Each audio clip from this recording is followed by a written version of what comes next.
The tip, and Meyer launches and buries one to start it, and the Bears on top. Welcome to Sikkim 365 Radio. First down pass attempt, felt the pressure and went down. It was Bernard who affected him. Sikkim 365 Radio is presented by IdealMRI.com. High-quality MRIs for $497 or less. IdealMRI.com. Your health is important, so is your budget. Empty backfield, four-man rush, and that is intercepted. It's the Marcus Lawrence. Down the sideline, he goes, and look at that, into the end zone. The 3 o'clock hour is sponsored by Waco Custom Marketplace. Meats, sweets, Texas treats, and a cut above the rest. 425 Lake Air Drive, Waco. Cryer from the corner. And it rattles home. Wow. What a TO, baby. Now here's David Smoak, Paul Catalina, and Craig Smoak. All right, here we go on this frigid, very cold, and of course a lot of you have been colder for a lot longer and even much colder than we ever get here. But it is in the 20s and the wind about 18 to 20 miles an hour in central Texas. But good afternoon. We are inside the warmth of our studio on the corner of Martin Luther King and Elm Avenue. Couple of notes. The NCAA convention, we're going to jump right into this a little bit today, plus the transfer portal with news involving Texas, Oklahoma State. There was a player yesterday for Baylor who's probably maybe as good as anybody they have who decided he was coming back. Not a surprise he's going to. I don't think we touched on that. And I'll say that right now. Al Walcott talked about let's run it back. I think there was no question he was going to stay another year, but that's a big deal. That is a physical stud corner who also is the one that flipped the script in the Sugar Bowl when he ran back the pick for a touchdown. Yeah, I never doubted that he was coming back. So, I mean, I that's great that he had a decision to make, but I never even thought that he had a decision. I thought, he was sure to come back. So, shows what I know. Guys who do have eligibility to where they can go somewhere. And, in his case, I guess, go to the NFL or something like that, then that's great. But I always just assumed that he was coming back. So, it's official. That's great. That we'll see Al Walcott again, because that is big. I mean, he had the big pick six in the Sugar Bowl, as you mentioned, and that was a huge play, longest pick six in Sugar Bowl history, and that was a score that they really needed at the time because their offense couldn't do much, and that was huge. So yeah, so good to see Al Walcott back. Another player on that defense that is back, along with those who they're gaining. As well today, and there are some transfer portal other updates on UT. They got themselves a hell of a receiver who had already committed to another school. Also, Oklahoma State may be losing a 47-game starter at corner. Some of that news coming, and also someone's name targeted by Oklahoma State as possibly their next defensive coordinator. We're going to, Paul, a day or two ago, did the top 5 teams that he thinks had the best transfer portal, and that could have changed a little bit, as you mentioned, even today. We're going to drop in on a couple of them today with Ole Miss and Florida. Tomorrow we'll hit a couple of more schools as well. Now, last night, how about TCU blew a 9-point lead, lost to Oklahoma State in Stillwater. Another nice win for Mike Boynton. Tough loss for Jamie Dixon and the Frogs, and we'll get into that. along with Kansas State basketball with Arnie Green at 5:30. Now, the NCAA convention today in Indianapolis, it's just a matter of time. They had new legislation. And Dr. Linda Livingstone, Baylor president, who will join us tomorrow, is the one who submitted the new Constitution. And what's going to happen, basically, and Paul, Craig, we've talked about this, 254-339-1122 as well on the text line and call us, is they're breaking Division 1, 2, and 3 into different, they're all being broken up in separate entities. A lot of it's revenue sharing. A lot of it's just this and that. Division 3 people are a little bit worried, and some of them are going to hell with it. What are we waiting for? Let them go. And so that was going on today. Ross Dellinger at SI.com had a great article kind of summarizing everything. But it was interesting. Dr. Livingstone's the one who presented it. It was voted 80 to 20% that the new Constitution will now then go to the next level. Well, what was the 20? It was Division 2, Division 3, who didn't want it because they're having some trouble dealing with all this, and they don't think it should be changing as much as this. They think they've changed it too much for the Division 1 schools, but that's who's bringing in all the money, so they get to make the rules. Yeah, it's the haves and the have-nots. And here's Ross Dellinger. In fact, his tweet was this a few hours ago, and again, they voted now. In a battle between the NCAA haves and have-nots, the Power Five poised to monopolize its control of the industry, and so that's what's happened. Members have ratified the new Constitution, which grants each of the three divisions autonomy to restructure as they want in a vote of 80.4 in support, 19.6 against. It is the first step in the Division I transformation that eventually might even fracture even within Division I. Yeah, I mean, I still need to see some of the details on what exactly we're talking about here. But, yeah, it does seem as though Division I's breaking off more on its own. And I know they said, well, this isn't going to be – a total break off of D1, but I mean, one of Ross Dellinger's quotes was, it was only through threats of taking our ball and going somewhere else that we got autonomy. That's Bob Bowlesby. Yep. So they basically had to threaten to break off to get what they wanted, I guess, ultimately. And the transformation they were talking about and have been working on, I guess, is here. Again, exactly what that means, and what that looks like, I don't really know, or I don't think that all of us really know right now. But good to see progress being made. Whether it's progress that's beneficial for college athletics, for years down the line, remains to be seen. But it's something, and we've not gotten much from them here as of late. So I knew this was in the works, and I'm interested to hear from Dr. Livingstone and others on what exactly this will mean. Dr. Livingstone will join us tomorrow at 3:15 here on 365 Sports and also Sikkim 365 Radio, among maybe a couple of others who were there. Here's a quote from Betsy Mitchell. She's the athletic director at Division III at Caltech. I think she's an athlete, former student athlete at UT. Here is, and she was featured in Ross Dellinger's article today on SI.com. Why are we still trying to stick together? The commercial priorities of some means they need to do their own thing. I kind of wish they would. Yeah. So again, you've got Division III saying, she says, I kind of wish they would, but she knows on the back end, if they do, then that means that they may not be subsidized to the level that they are by the big boys. And that's the question that's going to come is, where's the revenue stream going to fall? Where's it going to trickle down? Where is that all going to happen when it comes to, distributing the money? And right now, I don't know if the big schools, especially the Power 5 conferences, are really all that motivated to share their money. Well, it seemed like that's kind of where we're going. And so you have NIL, boom. Transfer portal, boom. This is something that's been building up really since back in the 70s when it comes to the NCAA. And now this is probably about a year away from taking hold. And next time we have Mack Rhodes on, which will be next, I believe, Tuesday, we'll ask him about this as well. Now, some other college football notes. Isaiah Nayor, a wide receiver who played at Wyoming, 44 catches, averaged about 20 yards per catch, 13 touchdowns. Had 13 30-plus yard catches or catch runs after the catch throughout last season, was a commit to Tennessee. And then today, just like that, he decides he's going to sign, and has, with the University of Texas. There's another weapon that they're trying to add to that offense that at times last year was so sluggish.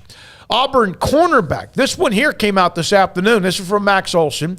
Jarek Bernard-Converse has started 47 games for Mike Gundy in that defense. First team all Big 12. He is a grad transfer. Now, under the old rules, prior to the transfer portal opening up, he could have decided to go wherever he wanted. But imagine if you're Oklahoma State and Derek Mason's name now, Auburn's defensive coordinator, has been attached at least as a candidate at Oklahoma State. Imagine here you are in mid-January, and a 47-game starter doesn't leave because he graduates, which he did, but also because of the transfer portal also allows him, along with being a grad transfer, and now he's looking for a new team to hit. 47-game starter. And you didn't know that maybe a month ago.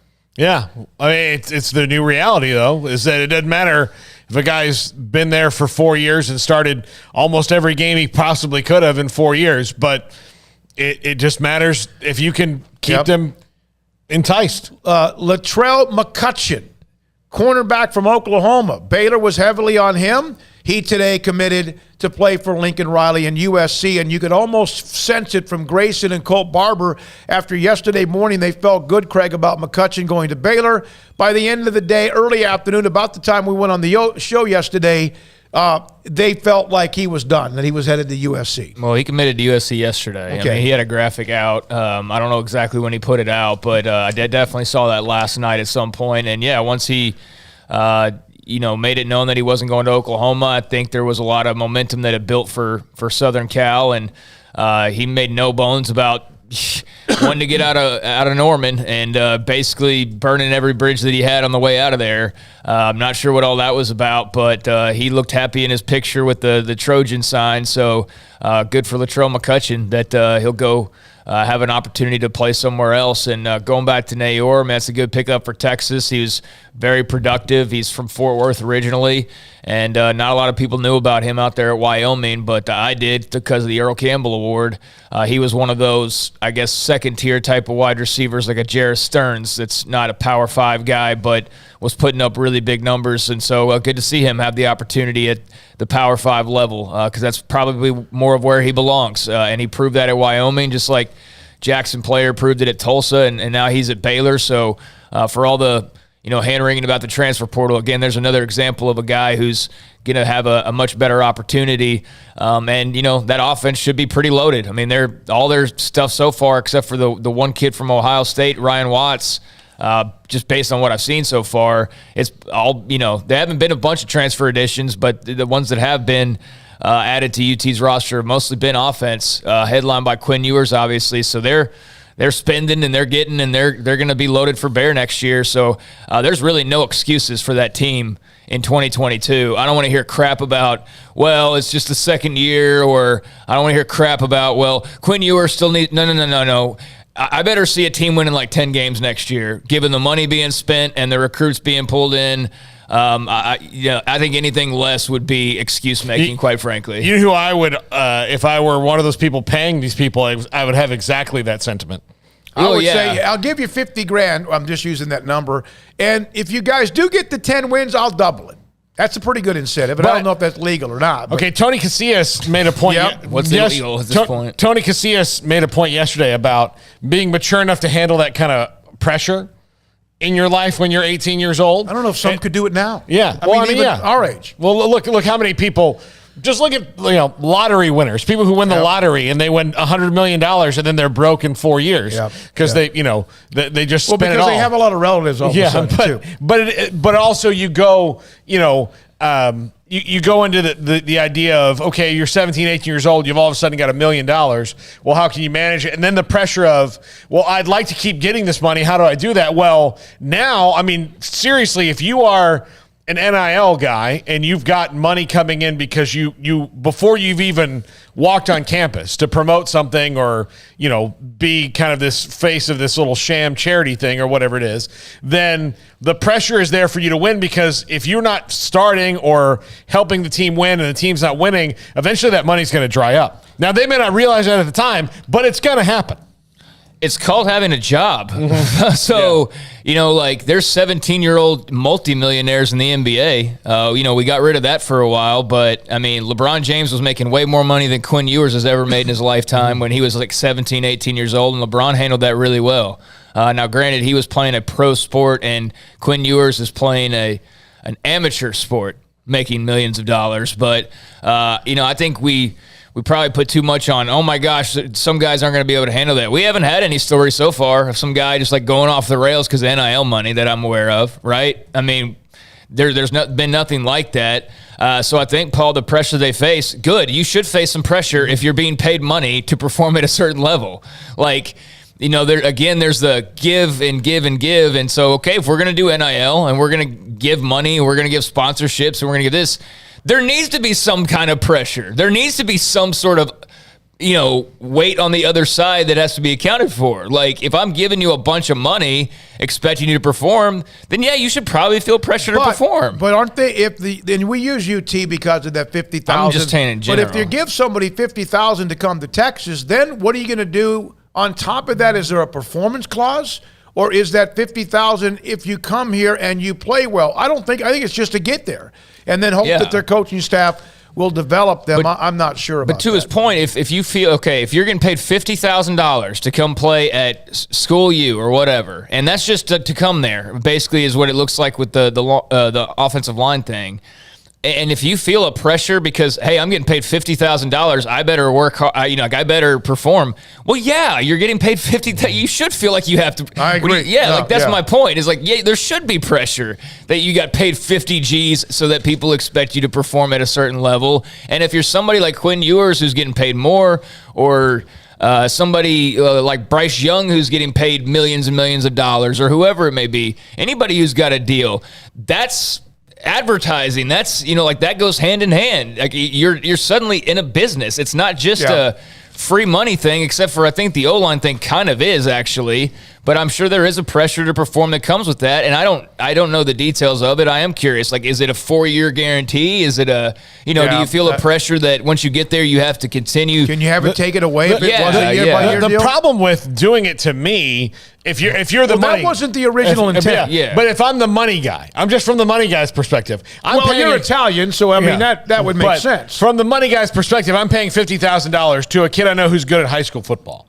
If I would take a step and learn anything about recruiting, being good at high school football is in no way a guarantee that you'll be good at college football. It's definitely a part of it. You're the money man. What would you want? I wouldn't necessarily give people.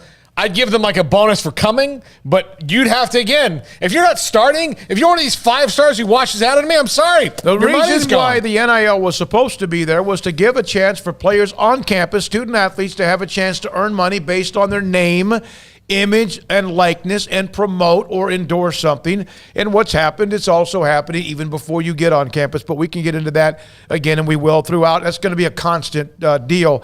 I just saw this story. It's on our chat room. I got to do this, and this is from Biscuits and Gravy, Hilda, Zach S. So University of Texas sold out the Texas Tech versus Texas basketball game in less than a day, after apparently Texas Tech fans leaked the season ticket code for pre-sale tickets. February 1st in Austin, UT officials have taken down the online ticket sales because it's expected there might be as many as 5,000 Tech fans in attendance. From Biscuits and Gravy, tickets to the game in Austin went on sale yesterday. UT may have put some hoops up that they needed to be jumped through, but Tech broke the code and either got them all or made them shut it down. Wow. Yeah, well, you could have given me like 5 options of fan bases that would do that, and Tech would have been right there near the top. Absolutely. And I know they've had that circled for a while because of Chris Beard. Not a lot of love lost there, and that should be a great game when it rolls around. I mean, Tech, you'd think would be favored no matter where they're playing, quite frankly, whether it be Austin or Lubbock, but especially the way that they can travel, as we've seen, and the fact that there's a lot of Red Raiders all around the state, and I'm sure there's plenty in the Austin area. It's going to be an interesting atmosphere to witness. Now, obviously, they're going to not quite have probably 5,000 people there because they're going to redo the whole ticket distribution thing, but no matter how they do it, there's still going to be a lot of red and black in Austin, I would imagine, and they're going to be very loud, and they're going to be cheering, cheering loud and definitely giving Chris Beard all he can handle. Yep. All right, so that's it. Thank you for sharing that for those of you on the chat room as well. And from Zach, no matter what you may think about Texas Tech fans, they travel. But on top of that, you give them a light and gasoline, Chris Beard, and Texas Tech right now is playing about as well as anybody. That kind of adds even more to that, even if they were going to be their rabid fans. Texas isn't playing well, and they don't go. No, they don't go much either. Now, one other basketball note. Appreciate you being with us today. The chat room's already firing away. Baylor's James Akinjo named midseason All-American by Sporting News. Of course, he's missed Baylor's last game, even though the win against West Virginia on Tuesday, and was out for the last 9 minutes in the loss to Oklahoma State, but he's had a hell of a year, and Baylor plays the next game on the road against Oklahoma up in Norman. So those are some of the nuggets from today. I want Armstrong. What was I going to say? I asked you we were going to put something up. I forgot what it was. What was it? I was going to ask you to put up a graphic. Oh, Dave Aranda.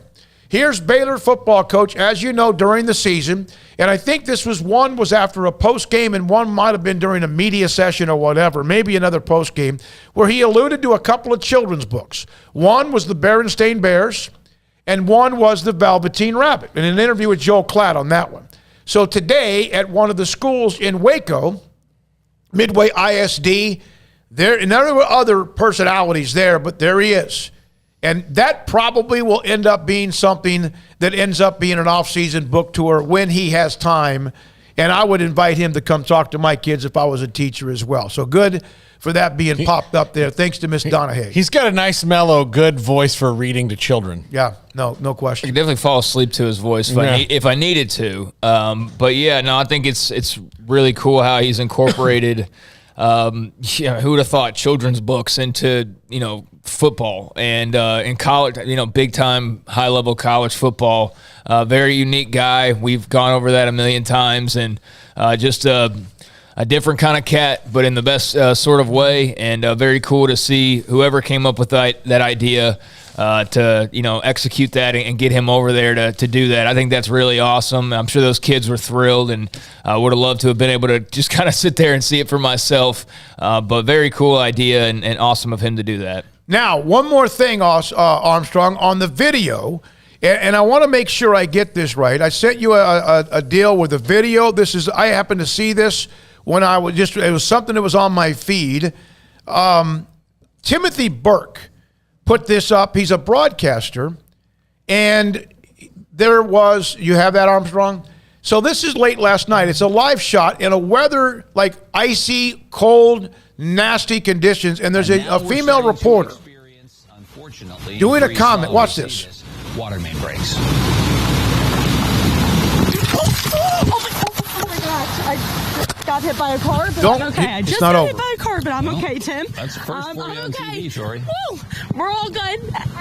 I'm okay. Yeah, that's live TV for you. It's all good. I actually got hit by a car in college, too, just like that. Wow. I am so glad I'm okay. Yeah. You're okay. You're okay. We're all good. This is amazing. You know what? It's one sure woman you're band. okay, Tori? We're good, Tim. Ma'am, you are so sweet, and you are okay. Okay, it is all she's good. talking to the woman who was driving the car that slid off the side of the road and hit her while she was doing a live cut-in. And she was able to get up. She's safe, thank God. And then started telling the woman, no, you're okay, and continue the live. And I saw some reaction to this. Why is she out there by herself?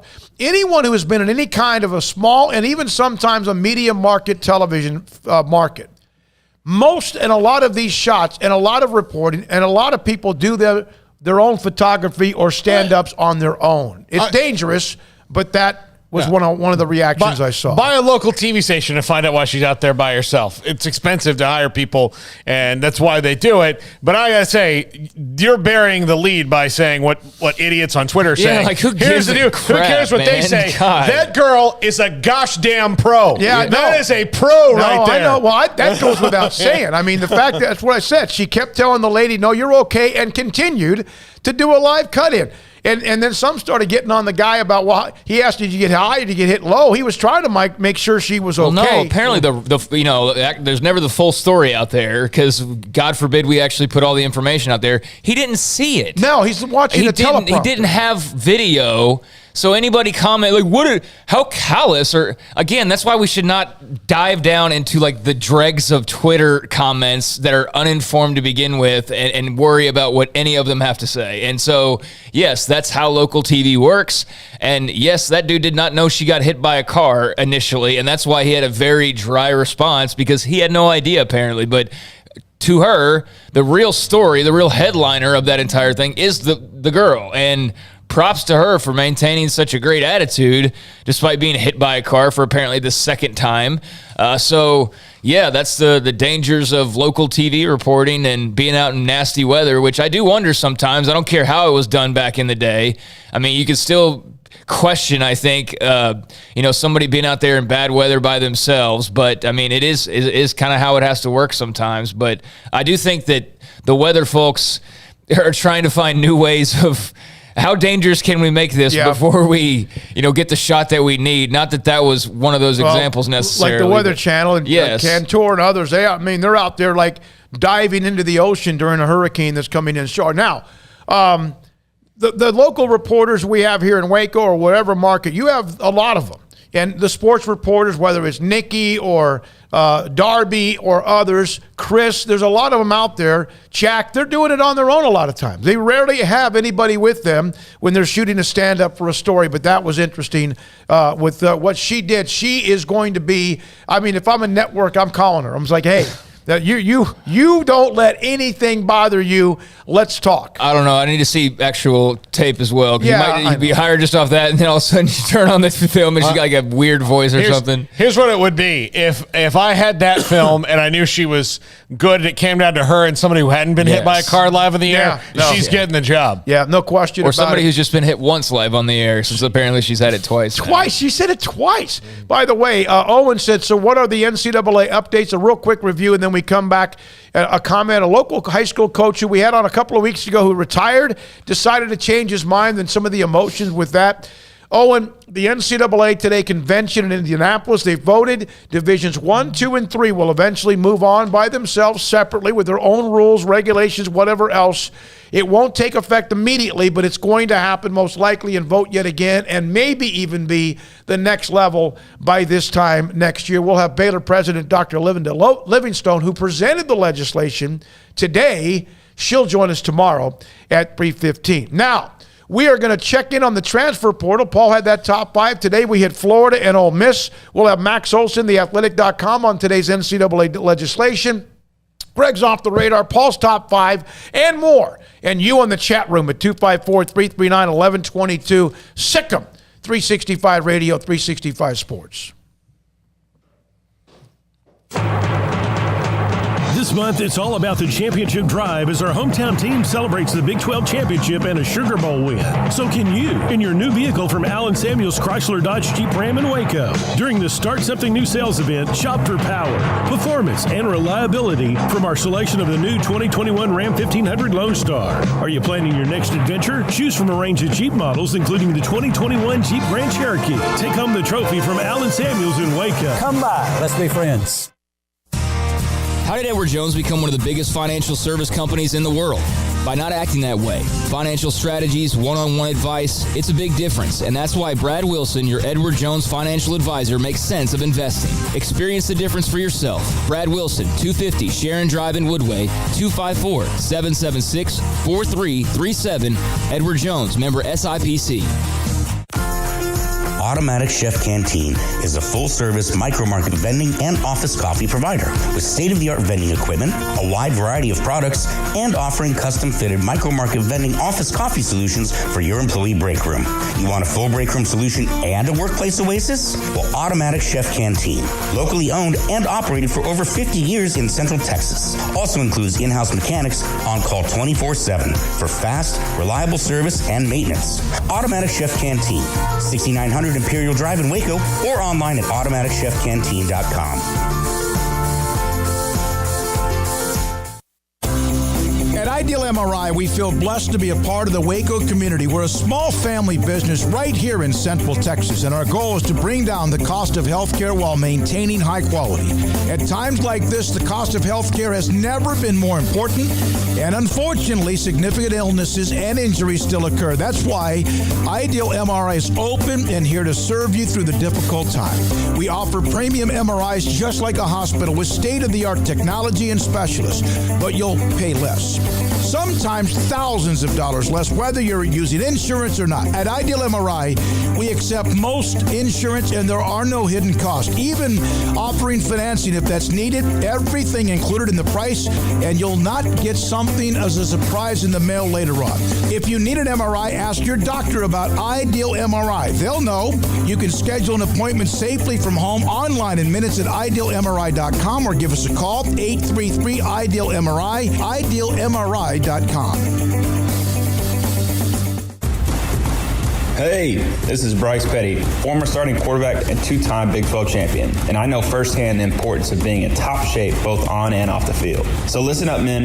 If you're feeling beat down day in and day out and looking for that high-performance edge that separates the men from the boys, then look no further than the Petty Clinic Low T in Waco. Petty Clinic is a comprehensive men's healthcare clinic with an atmosphere catering to men. Board-certified Dr. Kent Petty has a special interest in offering the highest quality medical care to men of all ages. Some of the services offered include screening and treatment for low testosterone or thyroid, infertility, high blood pressure, diabetes, high cholesterol, sleep apnea, while offering comprehensive wellness exams and complete men's health lab panels. High performance men, remember, it's not just a Petty thing. This is Bryce Petty, encouraging you to reach out and Google search Petty Clinic Low T or go to pettycliniclowt.com and get your complimentary lab screening today.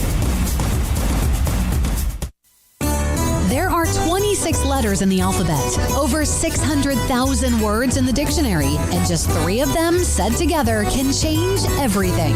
Let's order pizza. Those 3 words lead to dough made from scratch and 3 fresh signature cheeses that blanket golden crust in a heavenly melt on Marco's Pizza that'll blow your mind. So visit marcos.com to order and stop by Marco's Pizza in Belmead, China Spring, Woodway, and soon to open in Robinson. Marco's. Pizza lovers get it.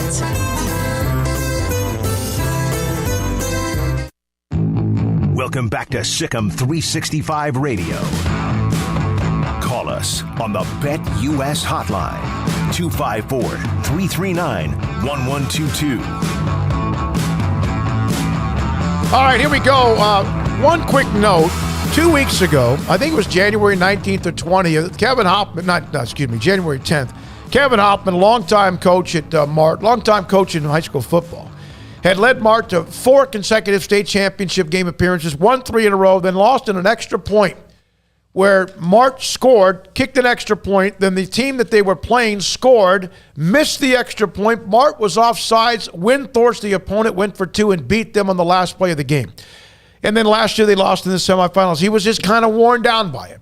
And there were some things that happened in the offseason, and Martin, it really wore him down as well, some things that happened, a tragedy among some former players. So he decided he was going to go ahead and move on. I get a text from him earlier this morning and says, I am no longer retired. And so here's my conversation. This is a coach who has won 3 state titles as a head coach, been a part of them as an assistant coach, and his comments, and listen to the emotions of Kevin Hoffman, who's decided to return or remain now the AD football coach at Mart High School.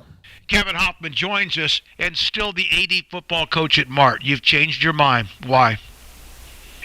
Yeah, it's just, I've gone back and forth, even before I retired and thought about retiring and then thought about not retiring. And then I've been torn and gone back and forth. And over the past couple of weeks, I've just decided that, what's best for this program and this school and this group of kids and this coaching staff and for me and my family, that for various reasons that it's just, I think it's best that I continue to stay in this role and do the best we can for these kids.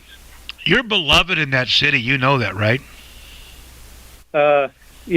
it's hard in my position, in my role. I think that sometimes people in the community or, outside of this program view me sometimes as unapproachable. And I do keep up a guard, probably to a fault, that I don't let many people into my inner circle, and I do that because I'm protective of me and my family and this coaching staff and this team and this school, and I want what's best for everyone.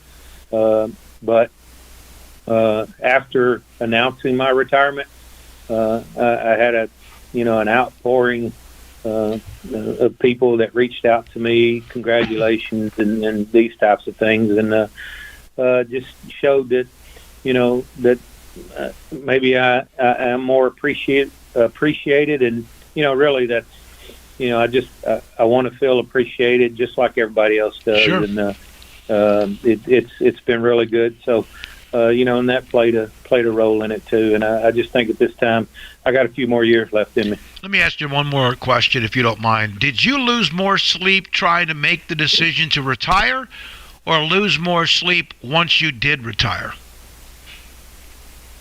I probably lost more sleep over the last couple of weeks. Mm-hmm. I always, I said and told you and everybody else that, this is something that's been weighing on me for the past, year, if not a little bit more. And, how would I ever know if this was the right thing or not if I didn't pull the trigger and go ahead and retire and see what else was out there for me. But then afterwards, I lay awake at night and wake up at 3, 4, 5 o'clock in the morning and wonder, did I make the right decision? And I just thought that if this is weighing that heavy on me, that's keeping me awake at all hours, then I probably didn't make the right decision. I need to go visit with our SOUP and our school board and see if we can rectify this situation.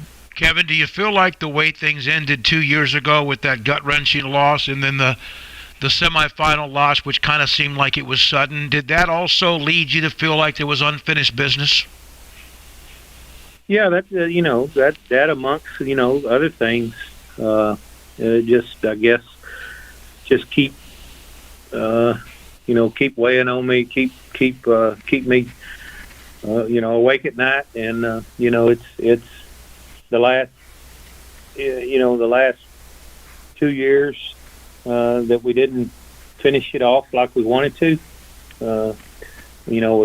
Was heartbreaking for me and the coaching staff and the kids and our program and community and everybody involved with this thing, and that had a little role in it, had a little part to play in it. But it doesn't matter how successful we are in this sport. That you ain't gonna win them all. You're eventually you're gonna have good runs and you're gonna have some bad things happen. And but I want what's best for these kids and this coaching staff and this school and over the past couple of weeks, the process that I've seen go on, I feel like that right now this is what's best. Kevin, thank you. I know that everyone's thrilled based on just the reaction I had just the last couple of minutes when I mentioned you were coming back. I know you want to meet with the kids. I know they're thrilled. Thanks for your time. Congratulations on there's not enough of you in the business, and the ones we have, we need to keep them. Kevin Hoffman, head football coach again at Mart High School, Sikkim 365 Radio. Baylor University is where lights shine bright. So, let there be light. Let there be roommates and teammates, scholarship and championships. Let there be fresh starts and new traditions, fast friendships and lasting impacts. Let there be laughter. Let there be joy. Let there be light. Baylor University, where lights shine bright.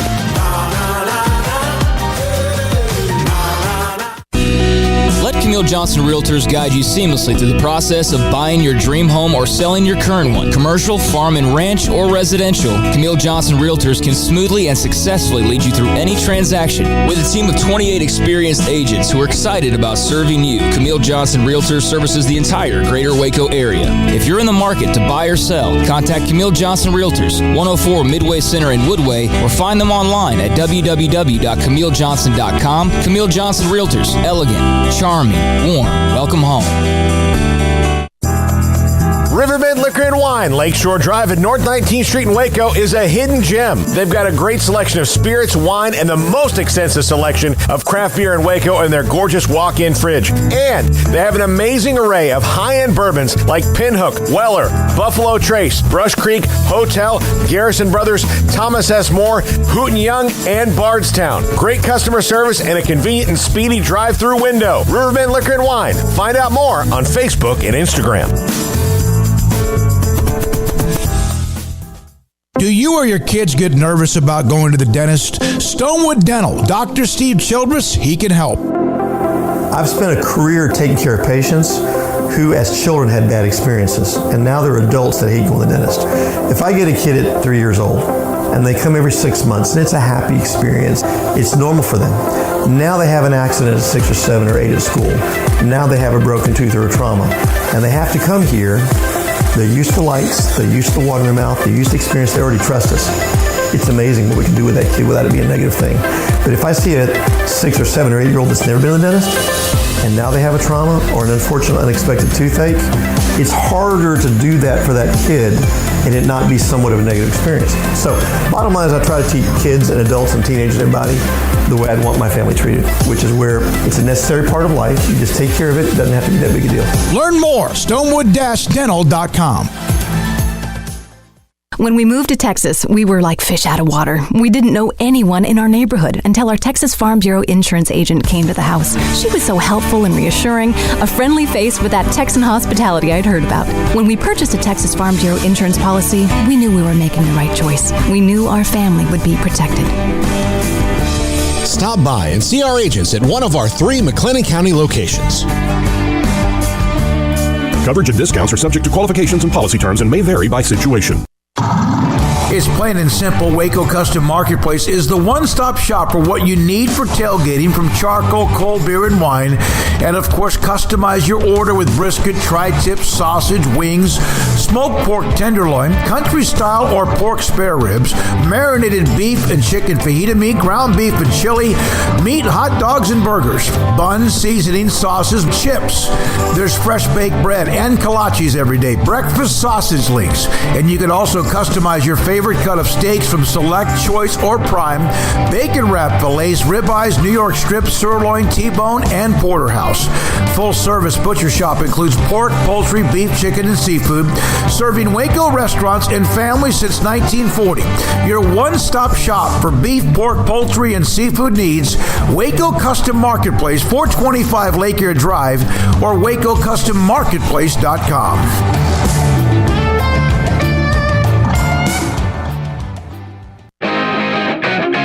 Welcome back to Sikkim 365 Radio. Have you subscribed to our YouTube channel? Search 365 Sports on YouTube. All right. There was a day or two, last couple of days, Paul has had a couple of top fives on those who have done and taken advantage of the transfer portal, at least so far, to the best of their ability. And again, even today it changed with what happened in a couple of cases. And those maybe 5 that have not been able to take advantage of it yet enough. We're now joined by Edgar Thompson, Orlando Sentinel. He's been with us to discuss the Gators. Billy Napier there now, and they've done a nice job with the transfer portal. And Edgar, thank you, sir, for being a part of the show. Has the momentum, it appears, we see with Billy Napier, is it as obvious in Orlando, or in Gainesville as it is here? Yeah, I think that people are really excited about Billy. And first of all, thanks for having me, guys. Good to talk to you. Billy's come in and endeared himself to fans with just his real straightforward approach.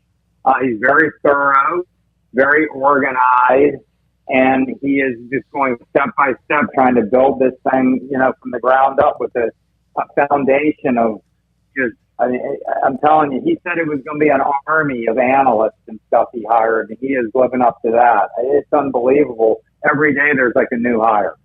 So he just completed his staff today, his 10 assistant coaching staff, with the addition of Sean Spencer, who is a longtime defensive line coach, was at Penn State for 6 years, and then with the Giants the last 2 years, New York Giants. So good hire, it seems, and he's completed that staff, but he's got just I think he's hired 40 analysts now, maybe 41, quality control analyst type, strength coaches, all this stuff. It's amazing. And the investment that's being made.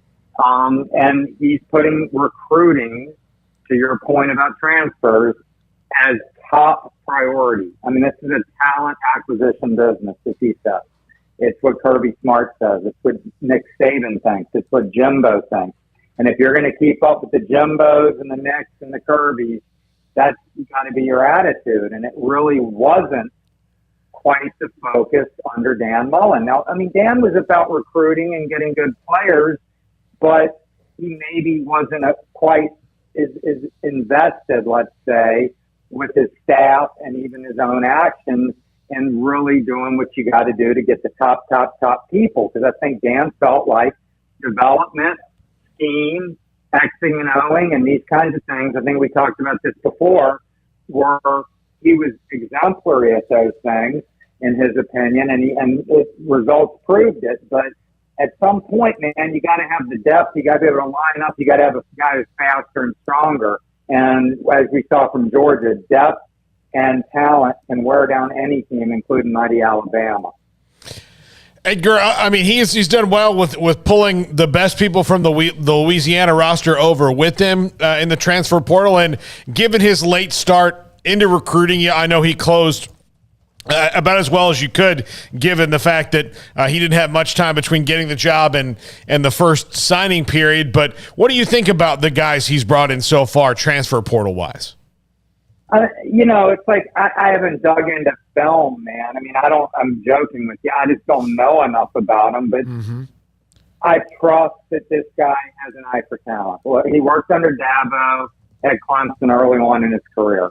He was with Nick Saban for 5 years.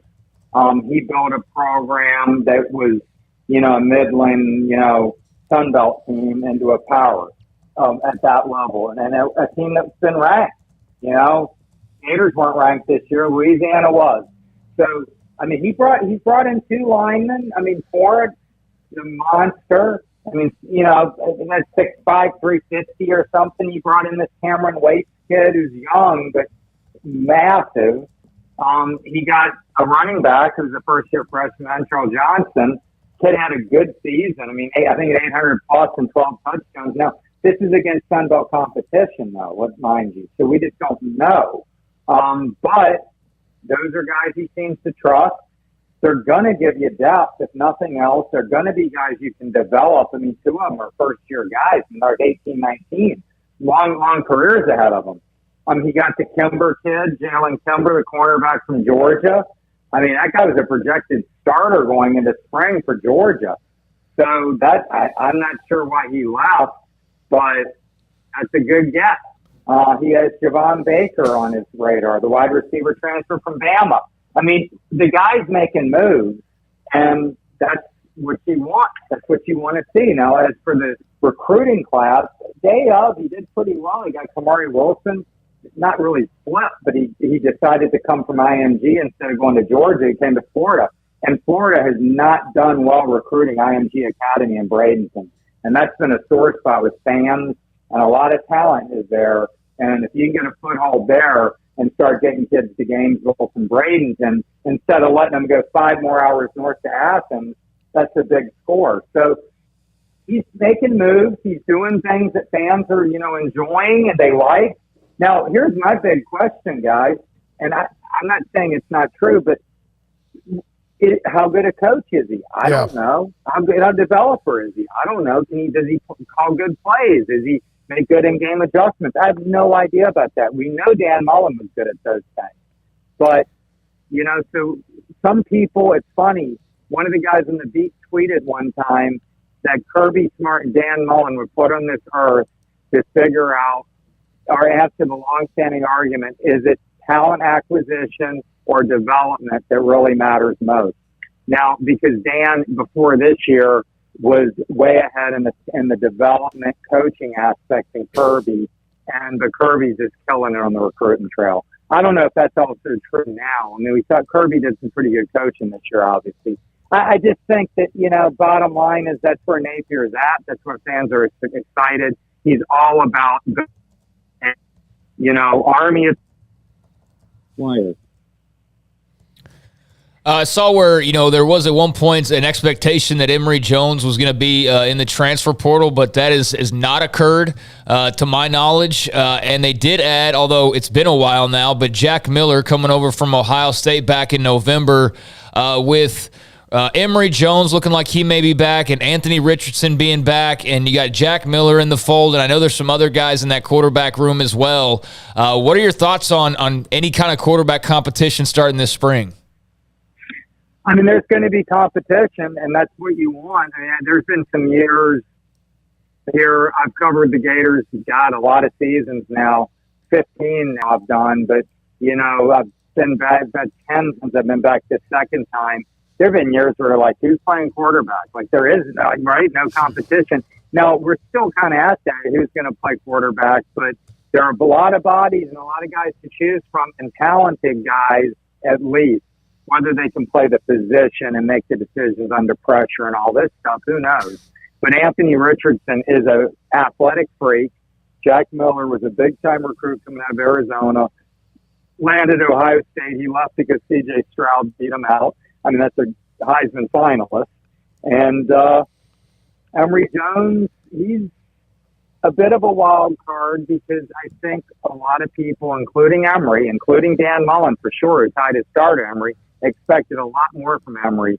Emory was very shaky this year, did not seem comfortable. Whether it was the offense, whether it was coaching, I don't know. Whether it was Emory, we'll find out. I don't know if Emory will be here after spring. I mean, I think it's a huge spring for Emory to find out how he fits in the plans and how the Gators, view Emory. Now, Emory Jones might just graduate in May and leave. That might be his plan. He might just be, getting his degree, giving him an extra arm. They have two other guys, Jalen Kitna, who's John Kitna's son, the longtime NFL veteran, and Carlos Del Rio Wilson, who was a pretty big recruit out of Georgia. I mean, top 150 guy. And so he has some tools. We'll have to see how it unfolds. I mean, I think it's Richardson is the front runner, but he's got to prove he can stay healthy. He was brittle this past year. He got injured a lot in high school, apparently. I mean, he's a kid who's almost too big and strong for his own body. I mean, he's 6'4", 240 and runs like, a cornerback. And that can, you see these guys Mechie. I mean, he blows his knee out making a move, right? It's like Jameson Williams did the same thing. I mean, it's like these guys are so fast, so strong, so explosive, they can injure themselves and no one's around them. And Richardson has done that. So they got to get him in the right, whatever training, flexibility, I don't know, to keep him healthy. And if he can stay healthy and learn the position more and more, I mean, that guy could be a big-time talent. So, Edgar, they brought some guys in. I know they're not finished by any means, but one thing that we've kind of talked about with the transfer portal, and you see some of these transfer rankings now, is they don't really account for who's leaving. It's just like all that you're getting, but not really so much about who's leaving. There's not really deduction points or anything like that. But in terms of who's left Florida, what would you say has been notable, if anything? I mean, Mahmoud Diabate going to Utah was an interesting move, surprising on some level. I think that they could have used him, moved him back to a position. He was an inside linebacker at about 228 and really more top heavy.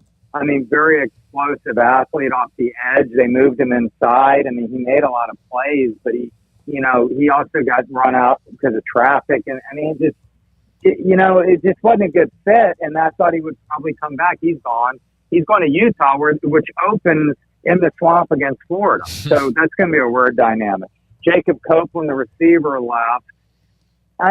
He's some production, but he dropped a lot of passes. I got to be honest. The kid had a lot of ability. He was a big-time recruit, top signee in the 2019 class, I believe, maybe 18 class. Yeah, 18 class, highest-rated guy they had, but Under Armour All-American. He just dropped too many balls. He never really produced like we thought he would. So those are the two significant guys that I can think of off the top of my head. But they can overcome those. You know, I'm waiting for certain guys to emerge, like a Derek Wingo, that was a big-time player coming out of high school, and he's in his third year and hadn't really done anything at linebacker. So they have new coaches coming in, new techniques.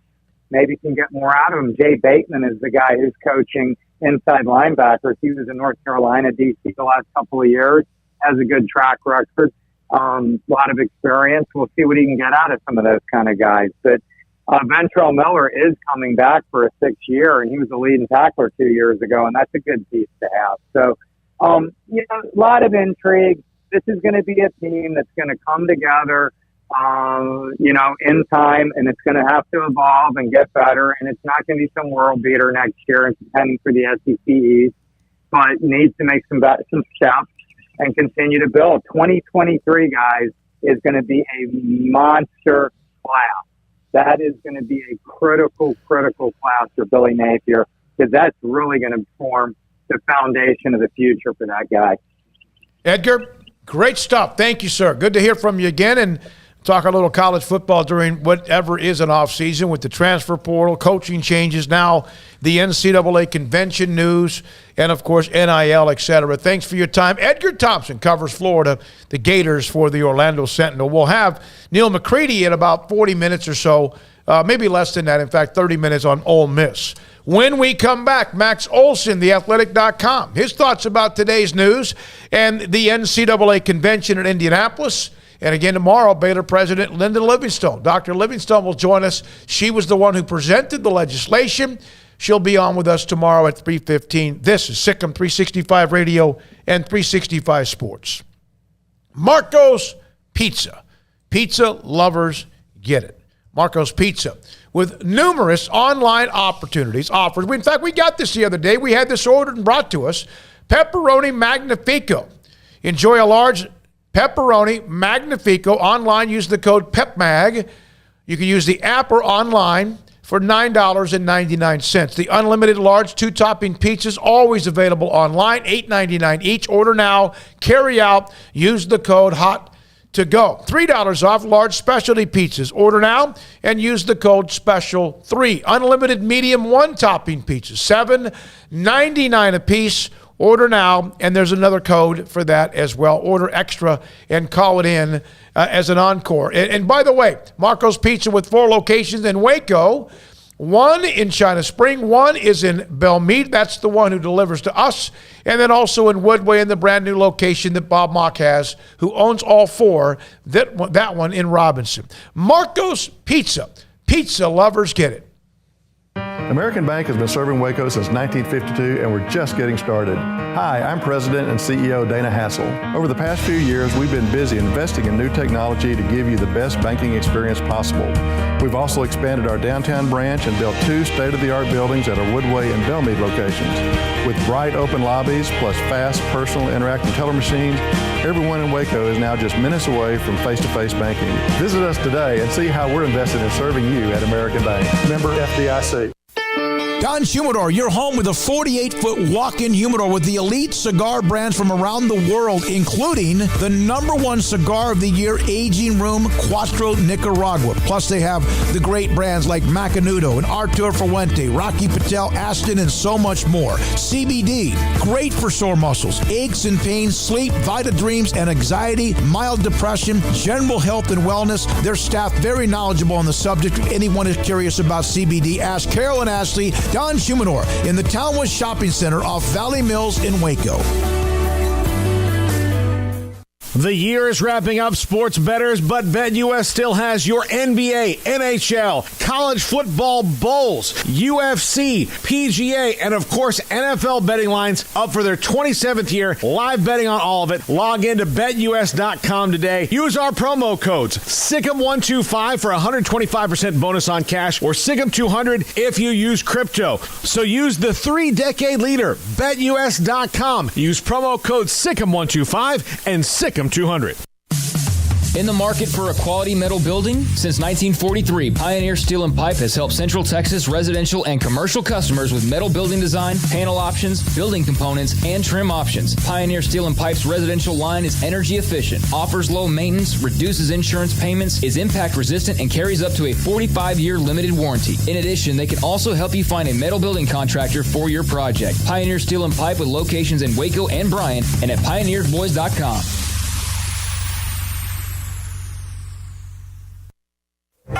Boots add protection. Good boots help you climb better and move forward faster. And when your son or daughter steps into the boots of a U.S. Army officer, they also learn how to lead. In these boots, they'll gain more confidence with expert training in one of more than 150 occupational specialties. In these boots, they'll stand a little taller and lead a team with diverse backgrounds and areas of expertise to successfully accomplish whatever challenge comes next. In these boots, they'll earn respect with valuable experience from day one that will give them solid footing for success into the future. Highly qualified candidates who earn a spot on our team can receive comprehensive health care coverage, college tuition assistance, and a bonus of up to $40,000. See all the things your son or daughter can achieve in our boots at GoArmy.com. U.S. Army Waco Recruiting Company, 254-598-8131 or 254-776-1543.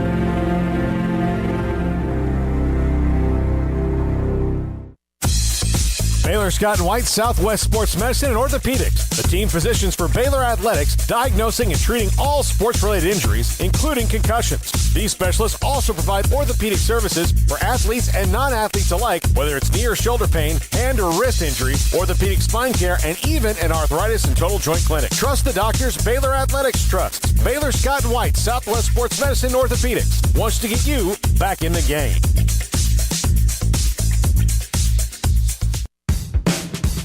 Welcome back to Sikkim 365 Radio. Jet motion they go with here with Baldwin. And Baldwin breaks free. And the Bears, Sikkim, Monterey Baldwin. The 4 o'clock hour is sponsored by Boozer's Jewelers, the wedding ring store, specializing in custom jewelry and repair, all in-house. Now, here's David Smoak, Paul Catalina, and Craig Smoak. Here is the king of the transfer portal, and I'm not talking about Quinn Ewers. Max Olson, the Athletic.com college football national writer, who is all over it when it comes to the transfer portal. Max, thank you for your time. And I want to start, before we get to that, there's so much to get into with that, but the NCAA today, the convention, members adopting that new constitution, it's still going to have to go yet another step, but it's part of a 2-step process. Your overall thoughts of, is this about time, and what does it actually, you think, mean in the end? Yeah, I mean, certainly it's time and overdue in terms of actually getting in a room and rethinking what is the actual future of the NCAA need to be, because clearly they are, just as an institution, they are currently losing on a bunch of fronts. And I think it's certainly there's finally Mark Emmert and people around him kind of understood it's time to modernize this. And so certainly, giving more autonomy to divisions. And, I'm interested to see, certainly it sets the stage a little bit for how do things look in the next few years here, the next 5-10 years, in terms of certainly that split between, the haves and have-nots, the Power 5 and the G5, and kind of where are we going in that direction. But, this was overdue, and they can act like it's a historic step, but it's really a first step in sort of a larger overhaul here. Max, I mean, there's going to be a lot of questions about this. One of my first ones is, so governance a part of that is being able to govern and make rules that your institutions follow. We've seen that most of them don't really follow them all to the letter, and then when that happens, the NCAA has no teeth to punish that. Now they've changed a lot of the rules to make it where what used to be illegal is now legal if you do it in certain ways. So will they be able to punish wrongdoers, or will there be such thing as wrongdoers in the new NCAA? No idea. No idea. I mean, I'd be curious to see. Certainly, as we've seen with some of the recent decisions with Baylor and other schools, it is time to rethink like what are we actually doing here in terms of infractions and the actual reach of those things and the teeth. So yeah, it's one of those many areas where you certainly feel like reform is long overdue, and hopefully whatever compromises come down the road here, they're actually smart ones. I saw, Max, where Division II and Division III, in terms of the non-vote or the no votes, what have you, that was mostly comprised of Division II and Division III schools. What do you think the future holds for them, and how much nervousness do you think there is for those levels as far as what today's news means? Yeah, I think part of it is it's that stress is probably felt, at all of the levels and layers of this of college athletics, where you can go from Power 5 to Group of 5, from FBS to FCS, and then on down. Like I think, is there going to be kind of that that line in the sand here going forward about well we do things our way, and we kind of. I know that the leaders at the highest levels of athletics, like the Greg Sinkies of the world, think it's ridiculous that they get held back by other people that have votes on this stuff, and they want to have the autonomy to do what they want. And so, as a conference, and then as among the autonomy five. So, I'm sure that stress is felt kind of throughout that food chain of are these things going to are we going to kind of have that. Those kind of breaks there, I guess, that kind of clarifies that separation, and I guess we'll see, but certainly there's a lot of change that's bound to come here. All right, so today part of the news is I saw your note, Jarek Bernard-Converse, a 47-game starter, Oklahoma State Big 12 corner, has entered the portal. He's a grad transfer. That's a big-time talent right there. But also UT flipped the wide receiver. You've been talking about him for quite a bit. From Tennessee to Texas, how much of a big coup is that for UT? Yeah, that's a big one. Isaiah Nair, the wide receiver from Wyoming, one of the more explosive players in the country this year in terms of a big play threat, and really talented player out of Arlington, Lamar, that ended up in Wyoming, and like a lot of his teammates at Wyoming who've gone into the portal and moved on to Power 5 schools. That guy was one of the most coveted players on the market there. And so, he committed to – this was one of the more unique ones in terms of this portal cycle here where, he verbally committed to Tennessee about 2 weeks ago.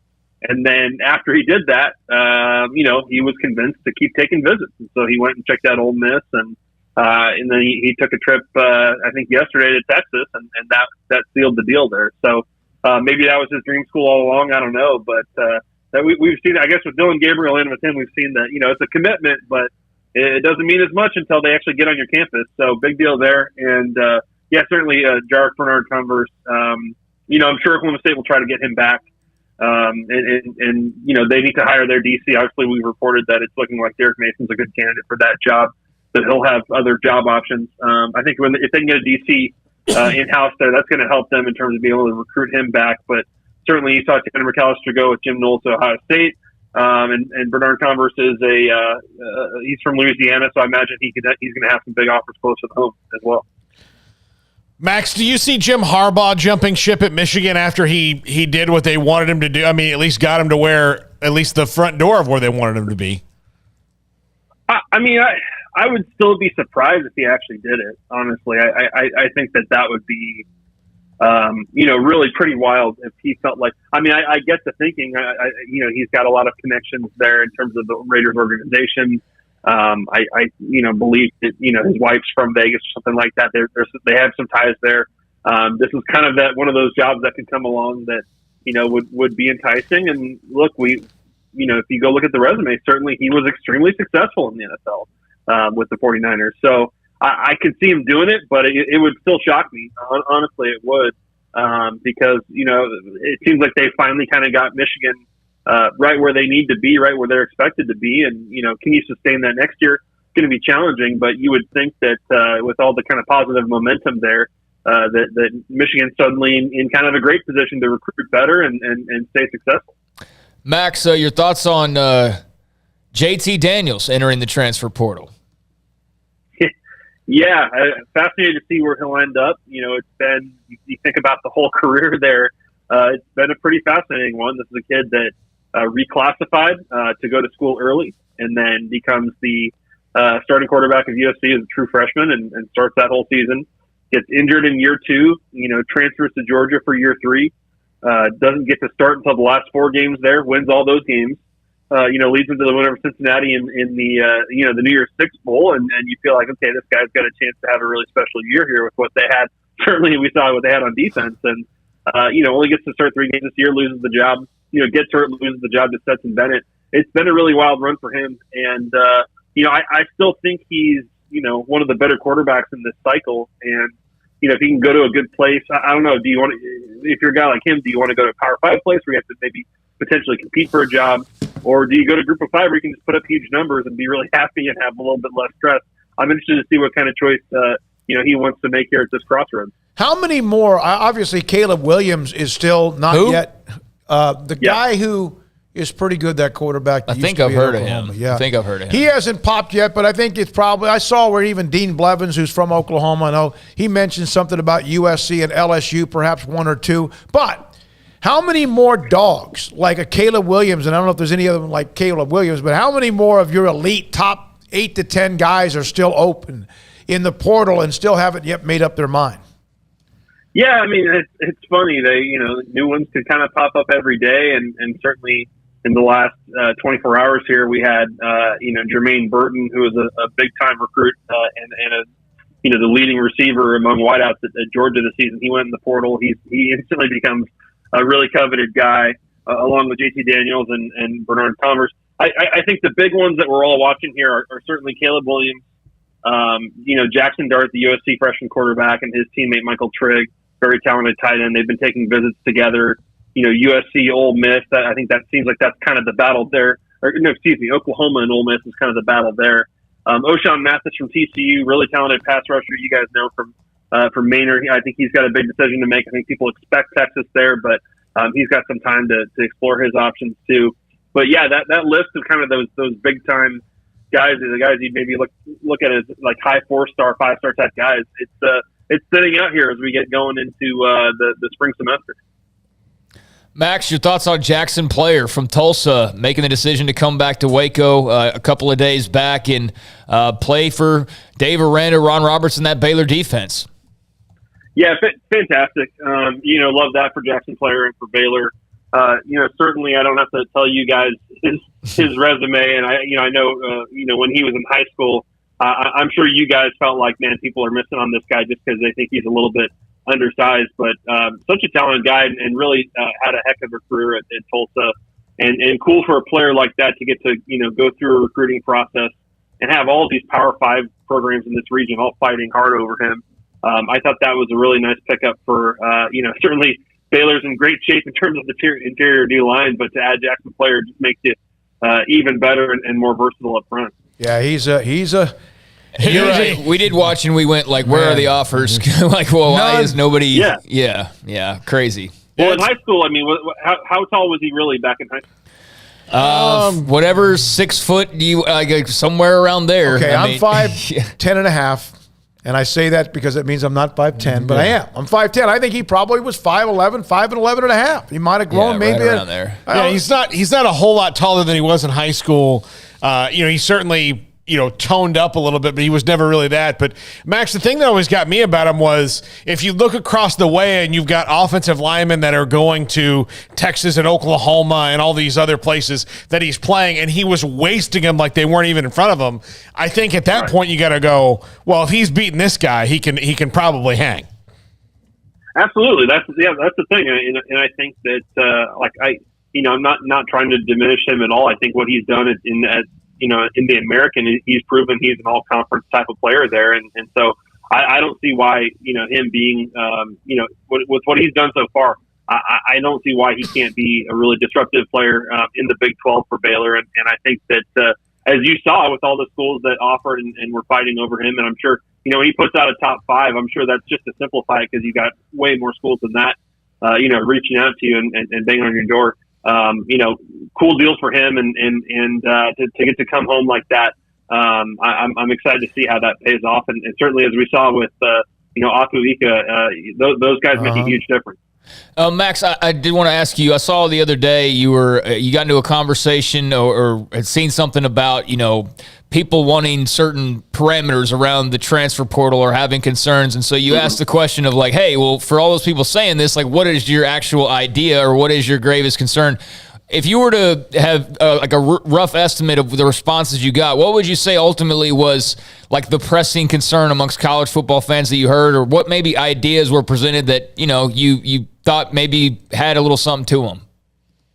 Well, okay, I'll put that to you guys too, because honestly, I think the reason I was tweeting about this was because Paul Feinbaum was sort of posing this question to his audience of what's the bigger problem right now in college football? Is it the college football playoff expansion situation, or is it reform for the transfer portal? And to that, I would just say, like, what do people want? I mean, I think you can kind of come up with some things that would maybe sort of refine the process a little bit.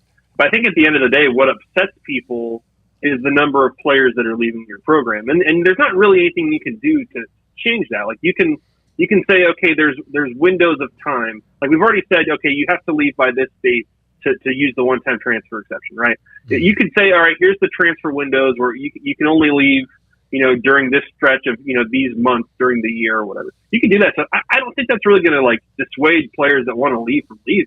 I don't think that's going to change the number of players that's going in the portal. Like if you want to talk about the number of scholarship players that are entering the portal, and I think we're over 1,300 now in this cycle since August.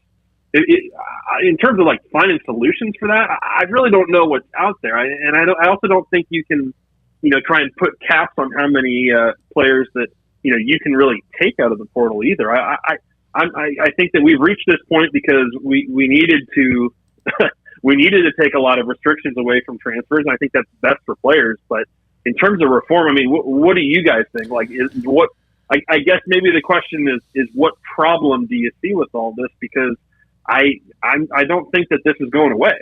Yeah, I don't think it's going away at all. I'd say the only thing as far as the dates and the transfer portal thing, I would just want to avoid Trey Bradford situations. That would be why I would be in favor of dates, so that you don't have a guy who just transferred to you 2 months ago, who's all of a sudden the week before you're kicking off going, all right, never mind, I'm going back to LSU.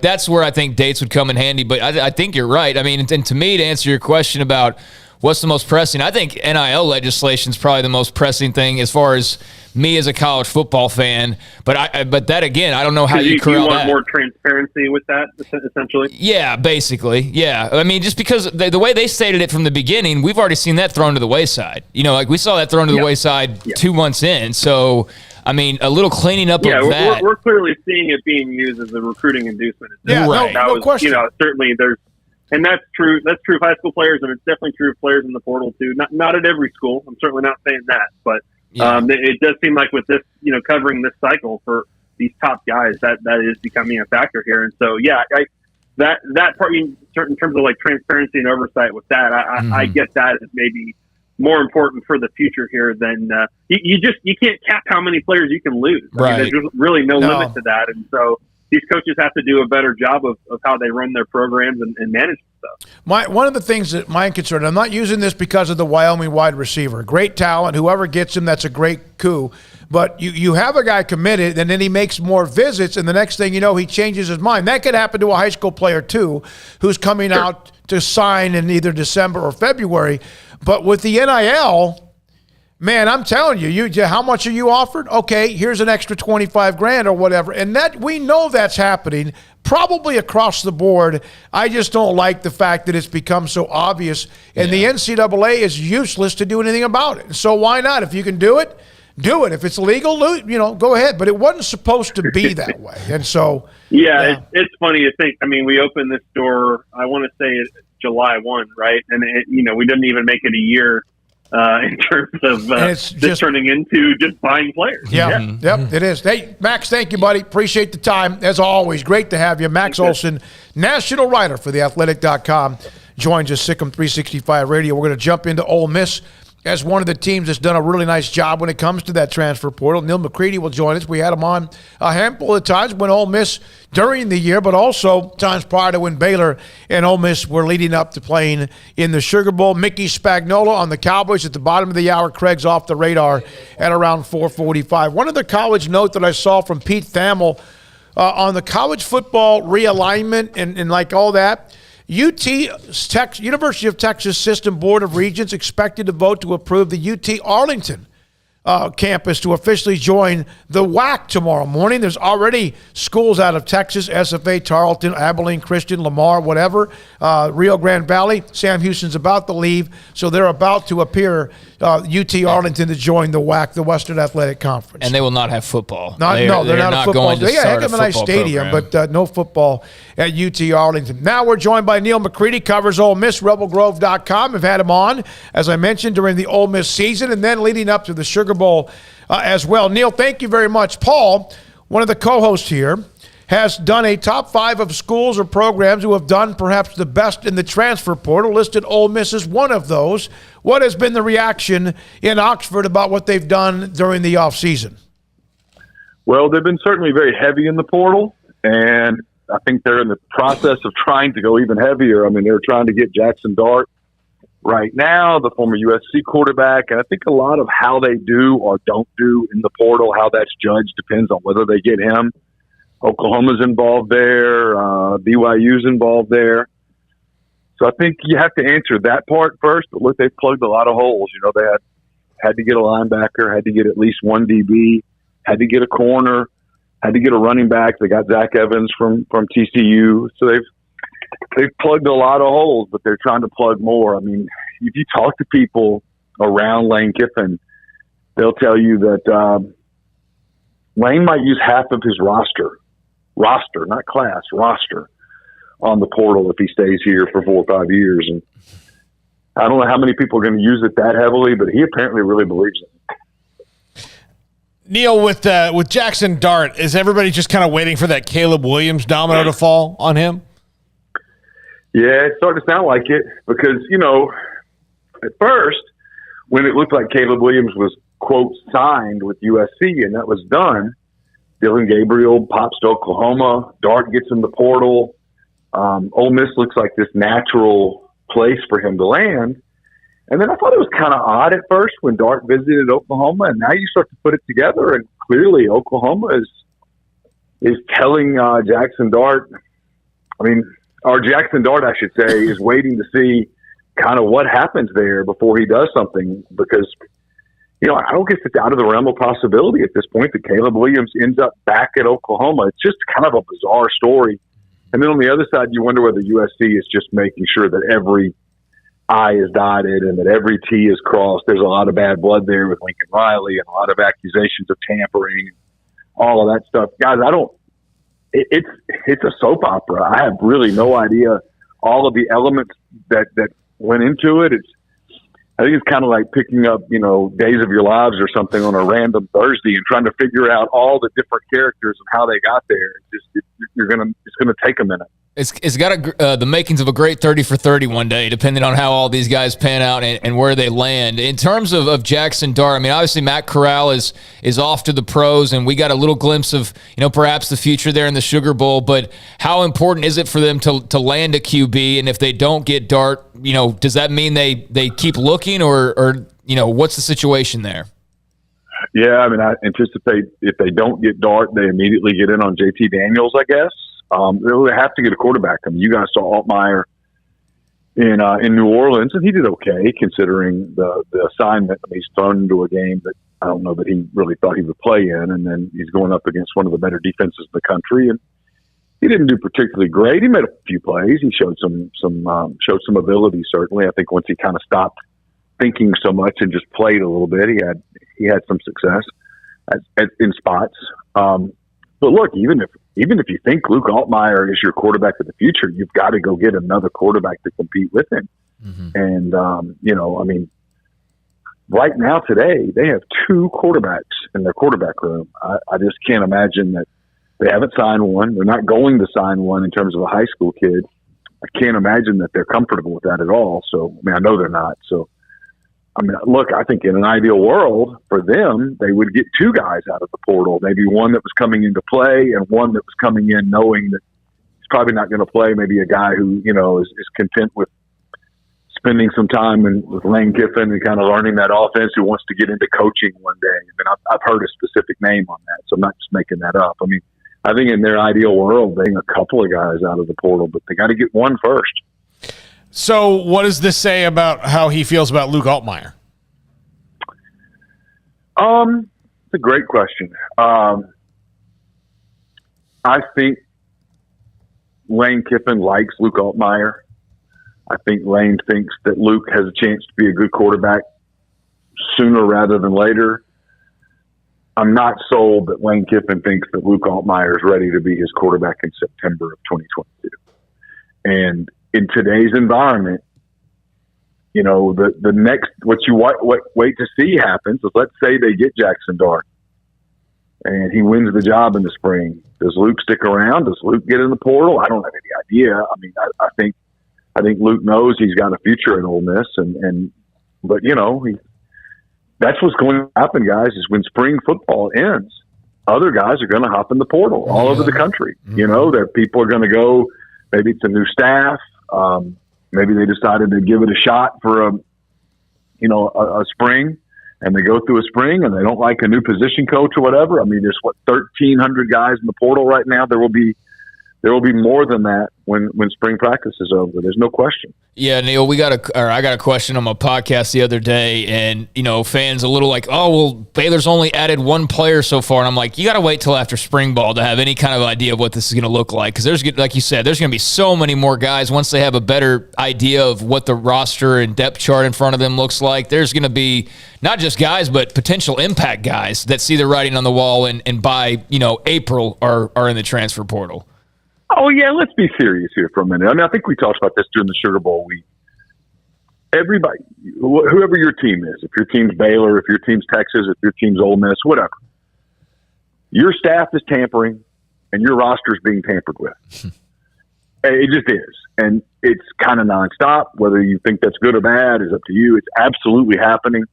And people are going to evaluate at the end of kind of this cycle, which I think we're kind of at the end of it, because you've got to be enrolled in classes to go through spring. And so the drop dead dates are coming up pretty quick as to when you got to be in class. And so it'll slow down a little bit February 1, but then about April 1, it's going to pick back up. And in the meantime, people are going to be assessing what they have, what they don't have, and kind of going back through their Rolodex of contacts with people. And yeah, there's going to be another complete, probably 6-week wave of activity between the middle of April and June 1st, which is kind of a drop dead date again for there to be, you know, guys leave where they are after the spring semester and get enrolled in time for summer term so they can go through an off-season program and all of that stuff. It's just the new wave of it until they come up, and I do think this will happen, until they come up with a couple of kind of regimented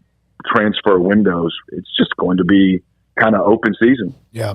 Neil, hey, good stuff. Appreciate you. Hey, I got another question if we have time. Yeah, just quick. Zach Evans, I mean, how big of an addition is that? I mean, he's kind of a huge player here in the state of Texas, and its TCU career wound down very weirdly just with injuries and the coaching change and all of that. But how dynamic do you expect him to be, or can he be in this, in an Ole Miss uniform?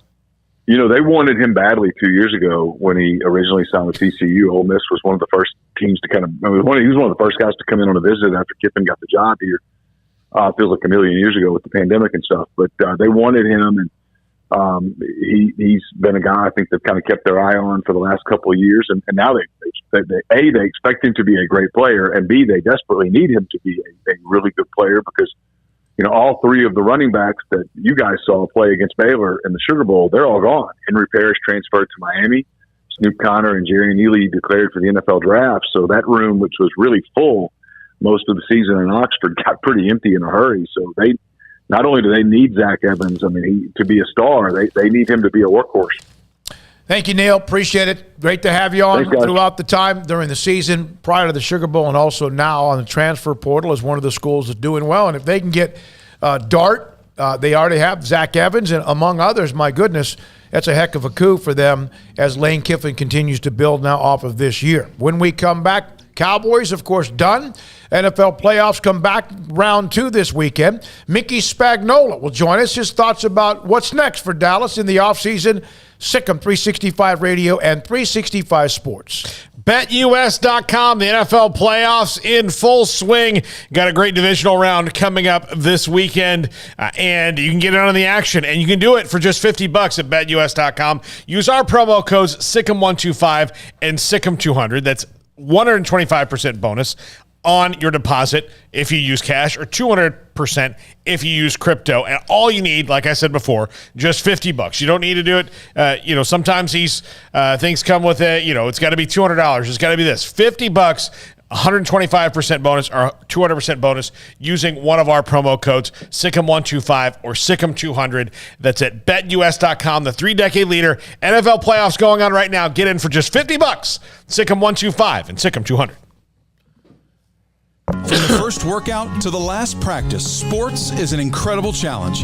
Hi, this is Dan Ingham with the First National Bank of Central Texas, and we're proud to support each athlete, every parent, and our educators. From families, small businesses, to the biggest industry, we're here to help. With remarkable products like First Free Checking, we've got banking ideas that fuel big dreams. The First National Bank of Central Texas. Familiar faces making local decisions. Member FDIC, Equal Housing Lender. One size fits all. That may be all right for an adjustable belt or cheap sunglasses, but when it comes to your financial needs, no one wants a one-size-fits-all strategy. Cam Heathcott, your Edward Jones financial advisor, knows that his most important goals are yours. That's why he takes the time to understand your needs, knowing you. That's how Edward Jones makes sense of investing. Cam Heathcott, covering Conroe and Houston, 936-756-7717 or cam.heathcott@edwardjones.com. Edward Jones, member SIPC. Waco Regional Tennis and Fitness continues to add more weapons to your getting or staying in shape arsenal with 8 brand new treadmills ready for you to run or walk a mile or 2 or 10. And with the explosion of interest in pickleball with instructors Joe Rosa and Jody Thurman, with more courts available. Waco Regional Tennis and Fitness with large flat screens stretched across the weight room with Wi-Fi available, their own app to enjoy news, business, weather, or sports. Everywhere you look, there's energy, passion, and commitment. New touchless water fountains outside of each locker room, and all the locker rooms with showers, sauna, and whirlpool. Upgraded PA system throughout the world-class tennis courts with a youth academy led by pro Britt Coleman. Fitness and tennis merchandise available and a tanning bed. I promise you'll look and feel better. You just need to walk through the front door. Waco Regional Tennis and Fitness with personal trainers Christy London and Randall Corley. 40-plus group exercise classes, including twice-a-week boot camp. It's time to react today, not tomorrow. Waco Regional Tennis and Fitness on Lake Shore Drive in Waco.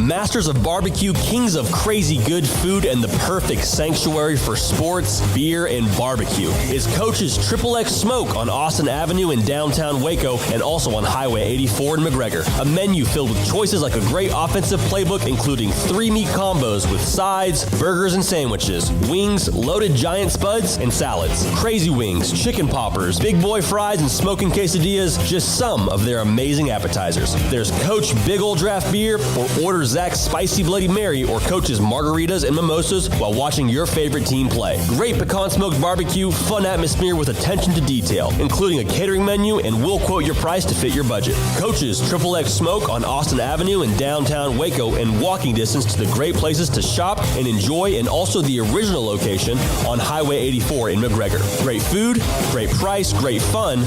Eat where the locals eat.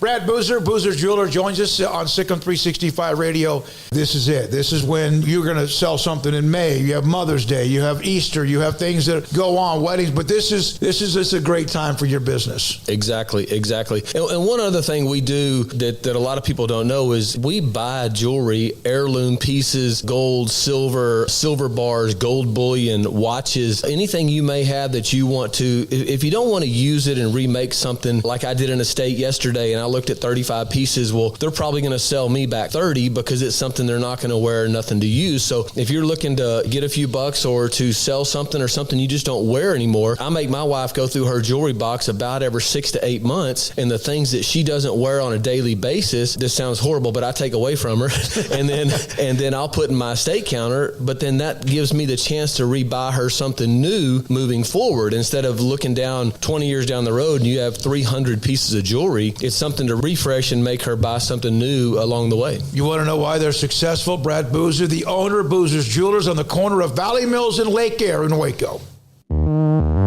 Welcome back to Sikkim 365 Radio. And Prescott on the keeper, walks in, touchdown, Dallas.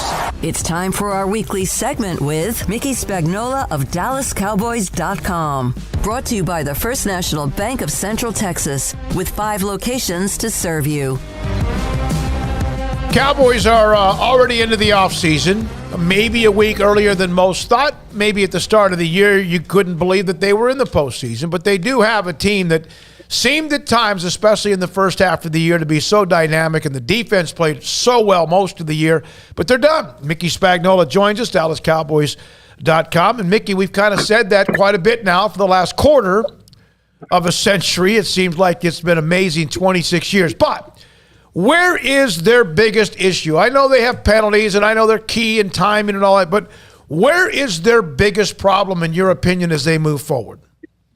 Well, I think if you look at the games that they lost this year, the things that showed up in some of those games showed up in this playoff game. And I'm circling the offensive line. I just thought they were horrible. San Francisco just destroyed them up front. Anytime your quarterback gets sacked 5 times, he gets hit 14 times throwing the football, and you can't run the football. Well, that can't be the quarterback, the wide receivers, and the running backs' problems all together. The offensive line had something to do with that, and I thought the offensive line woefully underperformed. And if you think about it, when it was about Thursday of last week, maybe, when Mike McCarthy was asked about the offensive lines, and he said this game will begin with the offensive lines and end with the offensive lines. And San Francisco's offensive line outperformed the Cowboys. So when I look back at this game, that's one of the things I got a big circle on, but probably the first one since they were only able to score 17 points. Mickey, how do you think they address that in the offseason? Well, they've got to take a hard look at number one. I thought La'el Collins, for some reason this year, did not even come close to playing to the level he played in 2019, when I thought he should have been a Pro Bowl offensive tackle. I know he missed all last year. He had the surgery, the hip surgery. I know he had the suspension, but his level of play never got back to what it was in that 2019 season. So I think they have to look at that one and say, well, should we move him to left guard and play Terrence Steele at right tackle, who played well when he was at right tackle? I think they got to take a hard look at Tyron Smith and say, okay, we understand, he has injuries, and I'm okay with that.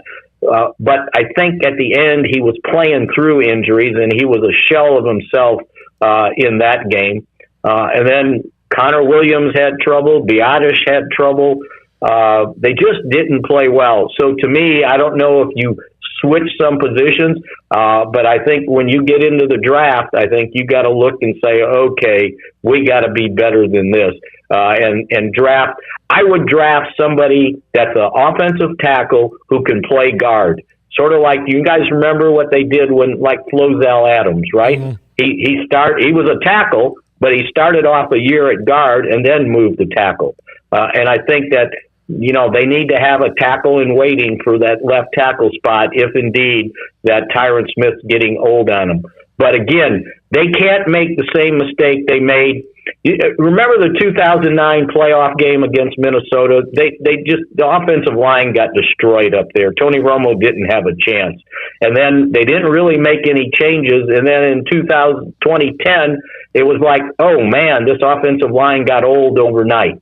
And we saw the results of that in that season. And then the next year, it was like, okay, Jason Garrett was the head coach, and we got to restructure the offensive line.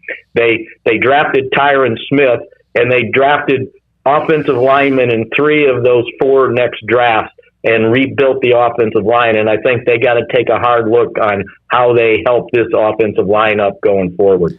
So, Mickey, as we talked Cowboys this week, I've had to ask everybody who was there at the game, what were your thoughts as it was sort of unfolding throughout? Obviously got down early, but then in particular, that last possession, I know there's been a lot made about, not getting that final playoff, but just what was going through your mind as you saw them trying to hurry up? You saw the time that they had, where they were, all of that, and just the kind of deflating way that game ended. What was going through your mind during that time period? Well, if I'm going to be honest, my wild imagination basically thought after they started moving the ball, I was going, well, we're going to get Hail Mary 2 here. And then it looked like they were going to get in position to actually throw a ball into the end zone. And I'm thinking, well, we're going to get the catch in reverse here. They're going to throw a touchdown pass. This is going to work out. And then here comes the umpire, and he's 28 yards behind the play when it was over. And they never got the play off, so I said, well, there goes my catch. Well, look, Mickey, that's what I was actually thinking, because I still thought they were going to win the game and pull it out with some sort of miracle play. And as I ended my column, I think there was a song that started off or ended just my imagination running away with me. Yeah. Temptations. Mickey, I will say this though, that guy did book it. I mean, he was. Well, he booked it, but why did he wait until the play was over? If you go back and look at it, Dak is sliding in. He's not even in the picture. He had not crossed the 50-yard line. What are you going to call from back there when Dak's running the football up the middle? The head referee was already at the 40-yard line, so he was lined up the same place the umpire was. Yeah, and then he comes like a bat out of hell trying to get up to the line of scrimmage. Well, you were late. And everybody keeps asking, well, why didn't Dak hand the ball to the umpire? Well, the umpire wasn't there. There was nobody to hand the ball to. If you go back and look, I'm not belaboring, they lost because of the last play. They lost the game for 3.5 quarters, right? But they could have had one more chance. Both of the officials on the line of scrimmage were on the sideline. They never moved. Nobody moved to touch the ball. And he had to wait till the umpire got there. And then not only does he touch it, he decides he's going to move it forward a little. What did he have to move it forward for? He moved it a half a foot. And it took up. And by the time he backed out of there was 2 seconds left, and they didn't get the snap off. And if you noticed, when he backed out of there, he went behind the defensive line because he was in a hurry. Well, he should have been in a hurry from the first place. Yeah, I noticed that, because if he would have gone back to where the umpire normally stands, and there's another couple of seconds or so. But let's get to this. I want to ask you about Randy Gregory. He's dynamic. He had a couple of penalties, maybe one. It was maybe Trent Williams, whoever. Bottom line is this. He's an incredibly dynamic, disruptive player. The Cowboys have been very patient with him. Do they get a hometown discount, and can you afford to give Randy Gregory big money and also pay DeMarcus Lawrence what he's making? Well, I think that's going to come down, David, to market value. What do other teams value in him if he gets into free agency? If you can't get him signed, I think to a reasonable contract. You ask about the hometown discount. Well, agents, right?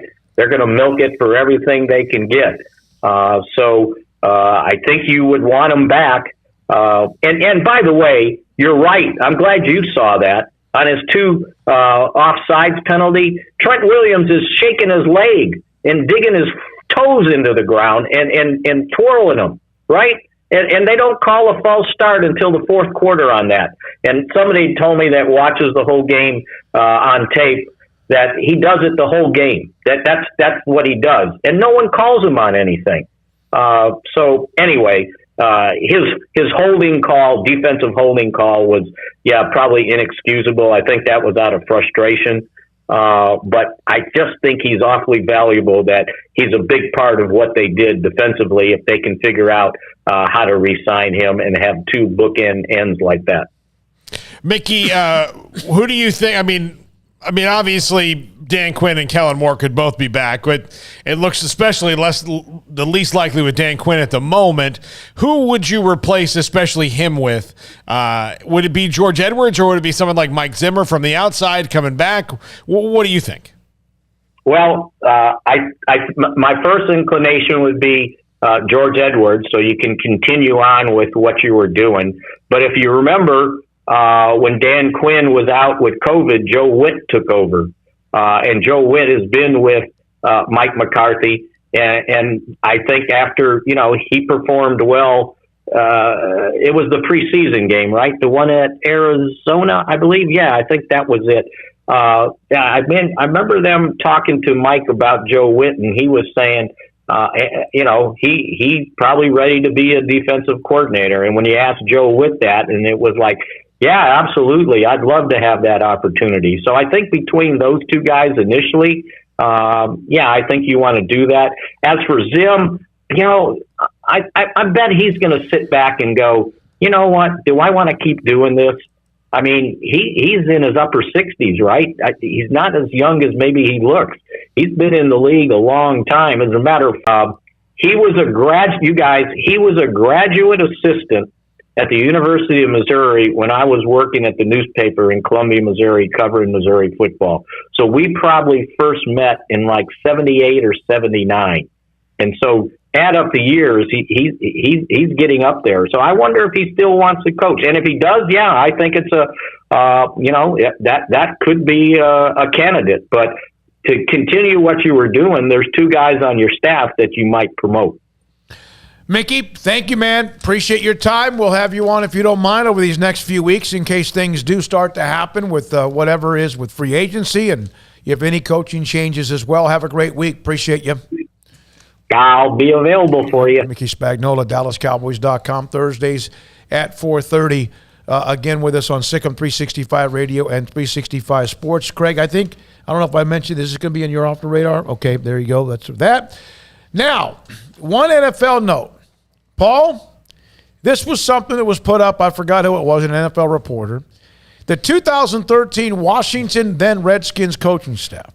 And I've known this. They had Kyle Shanahan, Matt LaFleur, and Sean McVay. Tell me what those 3 are doing now. They're in the playoffs. They're still among the 4 teams left in the NFC. And, of course, that was a team that was wrecked after the RG3 injury. And of course, just the fact that the organization is a cesspool. All right, when we come back, Craig Smoak's Off the Radar. Armstrong Sims today running the mothership. Sikkim, 365 Radio, 365 Sports. Richard Carr, Buick GMC Cadillac, got a lot of great deals going on over at Richard Carr right now, and that's why it's important to get your name on that inbound vehicle list over at Richard Carr. That means you can get a new car or truck quicker by being on that inbound vehicle list. And as we know, cars and trucks have been hard to come by as of late. It's been very difficult to get especially new model cars and trucks because, well, there's been supply chain issues. There's been a lack of inventory, and that's been something that dealerships have been having to address for quite a while now. But Richard Carr has been seeing deliveries on a weekly basis of new cars and trucks, and that's why they're encouraging you to get on that inbound vehicle list. So as they arrive, you can get yours quickly. You can buy a car now and get 0% financing for 72 months for qualified buyers. And among their options, you've got the GMC Sierra. For those wanting the best truck on the road, It's got 277 horsepower engine, best-in-class cargo, bed volume, head and leg room, plus a luxury interior and ride that compares to a luxury sedan. Richard Carr has a bunch of Sierras in stock with more on the way. Most trucks are 0% for 72 months for qualified buyers. If you're in the market for an SUV, well, Richard Carr has 11 SUV models to choose from with dozens of trim options. They are a one-stop shop to find that perfect SUV for your needs, whether it's a fun and nimble Buick Encore or the sophistication and luxury of a Cadillac Escalade. Richard Carr, as I mentioned, is loaded with premium pre-owned cars and trucks, so whether you're buying new or buying used, they've got options for you. All of their pre-owned vehicles go through a 172-point inspection, and 100% credit approval is always the goal. They have over 10 lenders who'll do what it takes to get you in a car today. So trust the good local people you can count on for over 20 years in Central Texas. Proud Wacoans and proud Baylor Bears. Log on to richardcarr.com today. Call now or go see them now off Highway 6 at the Imperial exit. 1, 2. I'm in love with a man named Rudy. I'm okay with that. He knows exactly what I want. He keeps me coming back. Cooks breakfast, lunch, and dinner for me. Does the dishes too. I'm in love with a man named Rudy. Last name Barbecue. It sure is easy to fall in love with Rudy's tasty oak smoked barbecue. Next in line.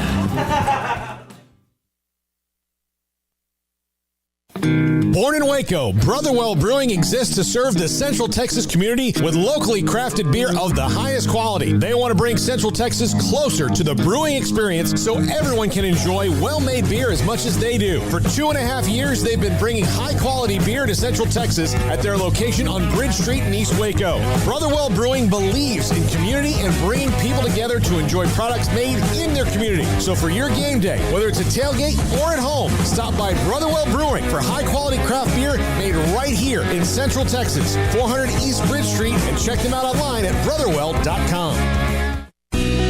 Let Camille Johnson Realtors guide you seamlessly through the process of buying your dream home or selling your current one. Commercial, farm and ranch, or residential, Camille Johnson Realtors can smoothly and successfully lead you through any transaction. With a team of 28 experienced agents who are excited about serving you, Camille Johnson Realtors services the entire greater Waco area. If you're in the market to buy or sell, contact Camille Johnson Realtors, 104 Midway Center in Woodway, or find them online at www.camillejohnson.com. Camille Johnson Realtors, elegant, charming, warm. Welcome home. Did you know that 1 out of every 4 men have symptomatic low levels of testosterone and don't even know it?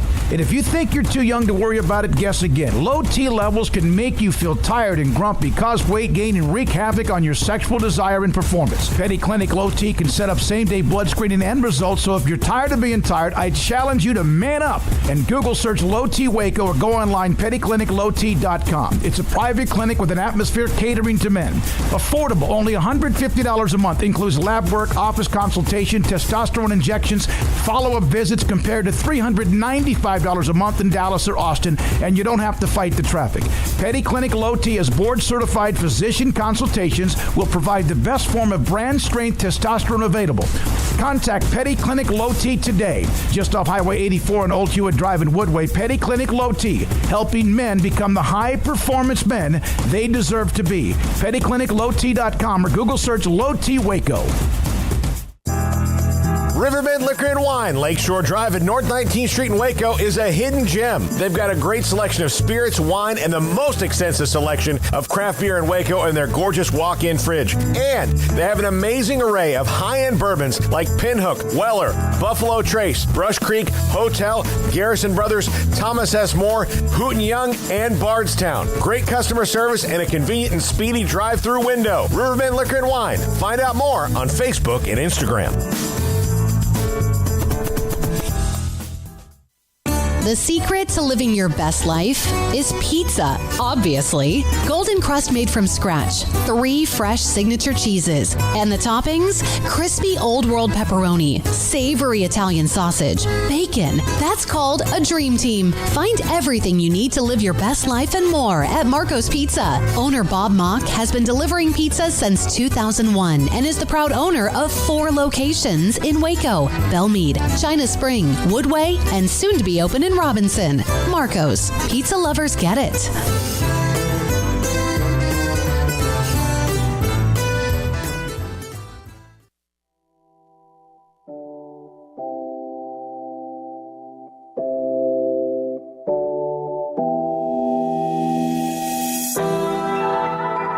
Welcome back to Sikkim 365 Radio. It's time for Craig Smoak's Off the Radar. Brought to you by Pickup Outfitters. Since 1997, we've been outfitting trucks, SUVs, and vans at 220 Lake Air Drive or createacommotion.com. All right, welcome into Off the Radar segment, taking a look at a few stories outside of college football, sometimes including college football, and I think we will have a sort of kind of college football note attached to this day's edition. But let's start off with baseball. It's not something that we talk about a whole lot on this show. Probably hope there's a season. Yeah, probably having to do with the fact, well, the Rangers suck, so we have no reason to talk about them. And plus just the direction that the show has taken over the last year, where we're a lot more driven towards college football than we are a game like baseball. But it's a big offseason for the Astros. They've got, some big signings, some big negotiations, some big free agents to worry about. And, a couple of days ago, it was announced that one of those free agents that they are, trying to bring back into the fold, although it's going to be very difficult to do so, Carlos Correa hired Scott Boras as his agent. And that just eliminated about 2018. Scott Boras was, I saw somebody caught him in a Houston airport talking about, his client and all of that. And that guy, he's different, man. Scott Boras, he's like the boogeyman, but very intelligent, obviously. And yet anytime he's talking about anything in a nice way, I know he's just got a knife ready to slit your throat and walk away without feeling any emotion whatsoever. Yeah. I've always felt this about Scott Boras, in that he has made things very difficult for the baseball owners, which I respect, because, again, he knows what the market dictates and he knows what they'll pay. But, again, I don't see him as some sort of white knight, No. Like, he's just moving wealth around. I mean, it's not – but Carlos Correa in particular, this is probably really good news for the Yankees and Red Sox, because the Red Sox – Dodgers, Cubs? Dodgers, do they have even a shortstop. Okay. Yeah. Cubs maybe, but the Yankees and Red Sox in particular need a shortstop, because the Red Sox are probably moving Rafael Devers to second from third, Xander Bogaerts from short to third, and they need somebody who's good at defense like Carlos Correa. And they have money. Let's get and, to the one. And they have money, and they have Alex Cora, who was one of the guys who taught Carlos Correa how to cheat when he was in Houston. So Boras, this is interesting, and I'm going to add this. He's the one who negotiated the first ever $50 million, $100 million, $105 million, and on $200 million deals. Of course, the A-Rod deal with the Rangers at 10 years, $252. He is billions, I would think, by now, right? It's got to be over. It's got to be at least $1 billion. Name another right? baseball agent. I don't know if I can. Yeah, there you go. There you go. So the lockout's nearing day 50. I believe tomorrow might be day 50 since the lockout started. And so Correa is one of those guys that just doesn't have a team right now. Everything's kind of frozen up. He's just 27 years old. And before the hiring of Scott Boras, Correa had to look around at some of the deals that he's landed over the years, but in particular some of those recent as well. For example, Corey Seager signing the huge, monstrous deal before the lockout started with the Texas Rangers, $325 million over 10 years. So that was one of the more recent signings from Boras Corps before the lockout started. And Correa said to ESPN, "I've made the decision to hire Boras Corporation to represent me moving forward. Boras Corporation offers the highest level of baseball expertise and proven experience." It sounds like a bad guy group in a Marvel movie or something, the Boras Corporation. Carlos Correa. So if you're an Astros fan, you can take that as good news, bad news, or whatever, but I am very intrigued to see where eventually he lands. You don't hire Scott Boras to go back where you were. I know. Most of the time. Just trying to leave some optimism out there. So, yeah, that is obviously notable. Elsewhere in baseball, you guys might remember, or you guys definitely know that Tampa Bay has been just kind of a weird place for Major League Baseball. They've had some great Rays teams that have played there over the last few years. They've had some really bad Rays teams that have played there over the last few years as well. So they've seen a bit of the good and the bad. But what has been bad the entire time is Tropicana Field, their dumpster of an indoor stadium, and they've been efforting for quite a while now to change things. They've tried to go across the water to St. Pete. They've explored a lot of different options, and one of the most recent options that they were looking at exploring was actually doing split home cities. They were going to play some of their games in Tampa and then some of their games in Montreal. Yep. And they floated that idea.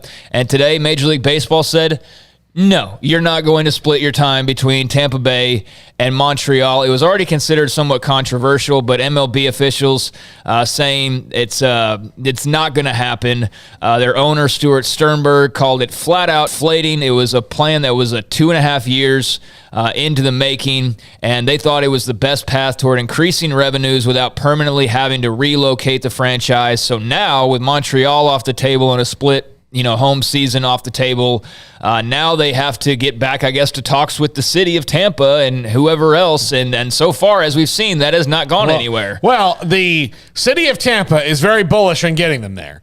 The Rays are very bullish on moving to Tampa. The problem is they signed a 700-year lease with the city of St. Petersburg, that the city of St. Petersburg is not anxious to get them out, but everything about Tropicana Field is wrong. The parking lot is wrong. The stadium is wrong. It's like the area that it is where you want to have vibrant people who want to go to a baseball game every day is wrong, because the area where the Trop is surrounded by people who are 177 years old. Not quite that old, but in that neighborhood. But they're old people, so they're not like... The combined ages are at least, that's a minimum. You're not getting like the juice that you would, because these people place, are retired. A bad stadium, a bad setup, yeah. Yeah, so hopefully they can get out of it. St. Pete want to let them go? I mean, because they make money off of it. Are they? I mean, they are. They make enough money off it to where, what are they going to replace it with? Yeah. So they leave that thing, and they probably should just tear it down, or it's just going to be what it was before, a place for monster truck pulls. Yeah, Rob Manfred said on Tuesday that it was largely shot down because just the logistics of playing home games in Tampa or in St. Pete, and then also playing home games in Montreal. Just the logistics were too much. And so that was a big part of the reason why. And you couldn't really make long-term commitments either, having to deal with two different home cities and home stadiums. So, now they will attempt, I guess, to go back to the Tampa Bay well and see if there's something that can be done there. And if not, maybe they start looking around. But you also got a team like the Oakland A's. I mean, what are they going to do? Where are they going to be in 10 years? So there's two franchises with garbage ballparks. Oakland will end up in Vegas. Yeah, I think they probably will. I think that they probably will. But as far as Tampa Bay goes, they are not going to be reigniting the baseball fire in Montreal. And that will be interesting. Like, does somebody eventually move back to Montreal full time? And do we ever get around to the Expos Part 2? Well, right now with COVID, they'd never be able to play. Yeah, that's very, very true. All right, elsewhere, Kevin Ollie, former UConn head basketball coach. He got fired a while back, and he was not happy about the way that he was fired. A big part of the reason why UConn fired him was because they had this, NCAA violations that the program had apparently committed. He was fired in the spring of 2018. They had said that there were numerous NCAA violations and that he had to go. He was placed on probation in 2019 and was on probation for 2 years, and he was sanctioned individually as well for the violations that happened over a 5-year period from 2013 to 2018. Well, of course, Kevin Ollie felt that he was unfairly fired, and he filed a lawsuit.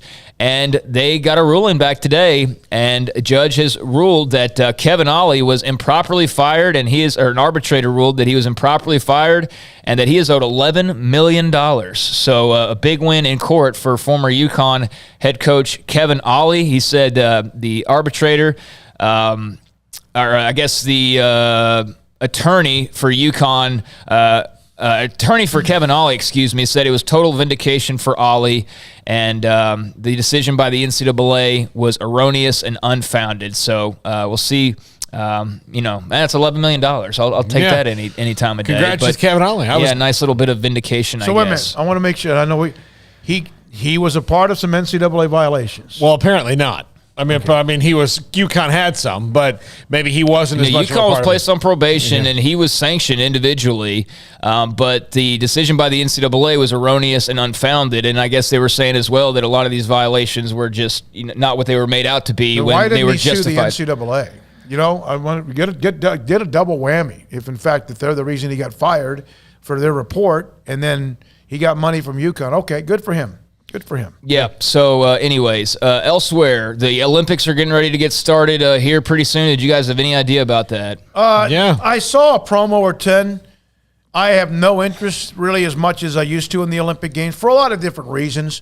But I did see some promos about Beijing starting about the same week before the Super Bowl, correct? Yeah. I can't wait to watch a skier who grew up with a silver spoon in their mouth tell me about all the problems of the world. Well, they won't be doing it from Beijing because ESPN's not sending any reporters to the Beijing Olympics. Yep. The AP is going to have like 100+ people there because the AP, I mean, what else are they going to do? That's what they do.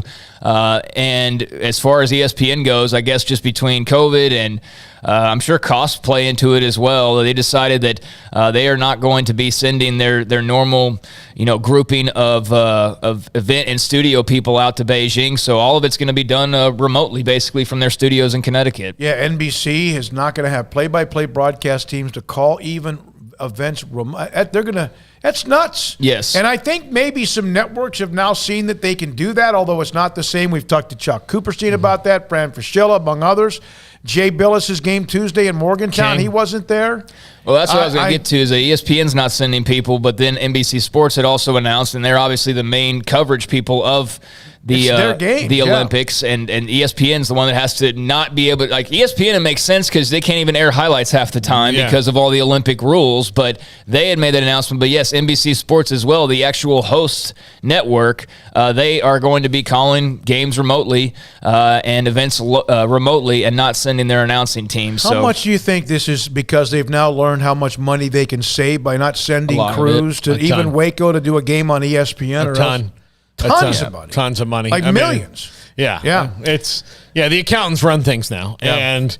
And but this is also an Olympics. It's COVID notwithstanding, this is an interesting one geopolitically. I have to ask you, Fran or Coop or whoever, do they get paid the same amount of money if they do a game remotely from wherever they live rather than at the site? Now, I know there's no travel and all that. That's not going to be. I wonder if they still get paid per broadcast. Some of them are on salary. That would be an interesting thing to find out. I'll find that out. Okay. Elsewhere, robot umpires are coming to AAA baseball. They are now just one door away from being in Major League Baseball. Robot umps will be a part of AAA, the highest level of the minor league. MLB posted a hiring notice seeking seasonal employees to operate the automated ball strike system. It's recruiting employees to operate the system for franchises in Albuquerque, Charlotte, El Paso, Las Vegas, OKC, Reno, Round Rock, Sacramento, Salt Lake, Sugar Land, and Tacoma. The Atlantic League was the first league to let a computer call balls and strikes, according to ESPN. Its All-Star game 2 years ago, experimented with it during that season. It was also used in the Arizona Fall League for top prospects back in 2019, and apparently was getting some backlash because they couldn't properly call breaking balls. You can see where that might be hard for a robot to be able to call everything perfectly, but the robot umpire experiment is working. So for everybody who's yelled at Angel, Hernandez or gotten mad at Can a robot umpire eject somebody? No, I guess not. I mean, somebody else would have to. Does a robot umpire have feelings? Well, clearly not. No, Yeah, look, and I as a person, I fear our robot overlords taking us over eventually and using us for food and fuel. I'm much more of a Matrix or Terminator future. We can't even have flying cars yet. No, well, yeah, we can't even. The self-driving ones are killing people. But they're not only a few. So no, you guys. I'm okay with it. I'm okay with it because there's nothing I can. As long as it's that thing, it's in their pocket. That where you have a human that can be like, wait a minute. This thing needs to be Control-Alt-Deleted and I know one thing. If it would have been reboot it mid-game. Yeah. Like, how does that work? I wonder if the robot umpire in the Cowboys game against the 49ers could have been maybe closer to the action when that play ended and perhaps giving them that extra second or two. What robot is it? Is it a fun robot like Short Circuit or R2-D2? I mean, what's the guy from Lost in Space? That was my favorite robot of all time. By the way, Craig, on Tampa Bay for a second, Justin R. said they're locked into the Tropicana until 2027. So that's not really that far down the road, but it's still 5 more years. Yeah, it's 5 more years. I mean, you can imagine what that place will look like in 5 more years. Oh, Lord, it's a dump. It's been a dump for 20 years. Yeah, I got families who were season ticket holders, and they could sit wherever they wanted to, any game they wanted to, because there was never anybody there. I could have sat one section over and seen you and been like, Craig! Yeah. Craig! Yeah. No, they loved having season tickets because, 1, they were cheap, and 2, they could basically show up any game, any day, and just go sit wherever they wanted to. Hey, I my favorite ball game special I've ever gotten was when I was living in Tampa. 4 tickets, 4 hats, 4 large pizzas after the game at Papa John's, 4 hot dogs, and 4 sodas. $40 dadgum dollars. Yeah, that's pretty good. Yeah. All right. A couple of other notes. The USFL has announced 2 more head coaches. One of them's a local kind of connection. Yeah. As it gets ready to launch this spring, Skip Holtz will coach the Birmingham Stallions, and Kirby Wilson will be the head coach of the Pittsburgh Maulers. Wilson's a longtime NFL assistant. He was a running backs coach for the Raiders the last couple of seasons, and Holtz obviously been around the college game at various stops, ECU and South Florida, and of course Louisiana Tech, where he'd been for nearly a decade. So they're continuing to fill out those USFL rosters. The coaches announced. You got Bart Andrus in Philadelphia, Kevin Sumlin in Houston, Mike Riley in New Jersey. So a lot of college crossover and flavor mixed with some NFL crossover and flavor. But yeah, Skip Holtz now one of the new head coaches. Holtz, of course, was at La Tech for a chunk of time. Had success there, but then he's gone. Yeah, but as I mentioned, the last decade there, almost decade there. And then we mentioned this yesterday, but a little update. Kendall Brow is officially staying at Arkansas. Per ESPN, Miami had tried to lure him away, apparently, or was talking to him, and we kind of knew that yesterday, but it is official. Kendall Briles will be staying at Arkansas, and on top of that, signing an extension. So he likes what's going on in Fayetteville, and he's going to stick around to see more of it, but there's a few things off the radar. One note illegally that's kind of off the radar, but Kansas City Chiefs linebacker Willie Gay has pleaded not guilty, misdemeanor charge of criminal property damage. Here's what happened. He went to go see his son. He and his ex-wife apparently got into a fight, or whoever was the mother. He damaged a vacuum cleaner, cell phone screen protector, humidifier, and damage to a wall and door frame, which could have been, who knows what he was doing there. But initially when you heard about it, it was a felony assault and whatever else. And I wonder how much are vacuum cleaners? About $200, $300 now, a good one? I wonder what the vacuum cleaner had anything to do with it. If he threw it against the wall, that's what damaged the wall. But the mother of Gay's 3-month-old son requested civil protection. Does that mean he can't play? Maybe not. He was not at practice today, according to the report. Okay. All right, Craig, great stuff as always. Off the radar every Tuesday, Thursday at around 4:45. When we come back to 5 o'clock hour, the number of people that watched what was otherwise 4.5 pretty good football games in the NFL the first week was outstanding. Again, their numbers are insane. At 5:30, Arnie Green will join us to discuss Kansas State men's basketball at Texas. Sikkim 365 Radio and 365 Sports. Pioneer Steel and Pipe, pioneerboys.com online. Pioneer Steel and Pipe with 2 locations for you to buy heavy-duty product material if you like to build or are involved in building something, whether it's pipe, steel, or metal.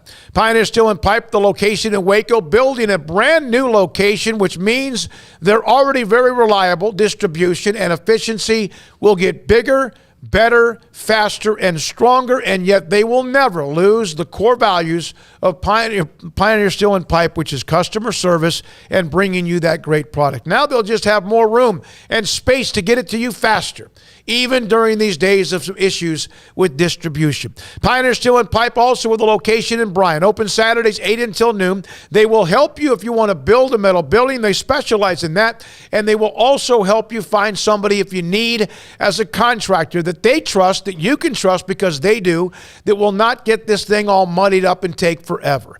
Pioneer Steel and Pipe, Waco and Bryan, pioneerboys.com. Baylor University is where lights shine bright. So, let there be light. Let there be roommates and teammates, scholarship and championships. Let there be fresh starts and new traditions, fast friendships and lasting impacts. Let there be laughter. Let there be joy. Let there be light. Baylor University, where lights shine bright.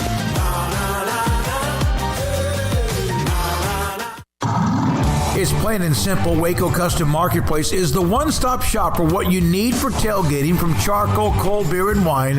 And, of course, customize your order with brisket, tri-tip, sausage, wings, smoked pork tenderloin, country-style or pork spare ribs, marinated beef and chicken fajita meat, ground beef and chili, meat, hot dogs, and burgers, buns, seasoning, sauces, chips.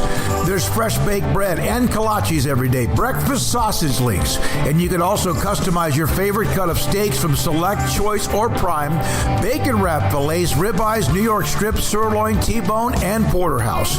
Full service butcher shop includes pork, poultry, beef, chicken, and seafood, serving Waco restaurants and families since 1940. Your one-stop shop for beef, pork, poultry, and seafood needs.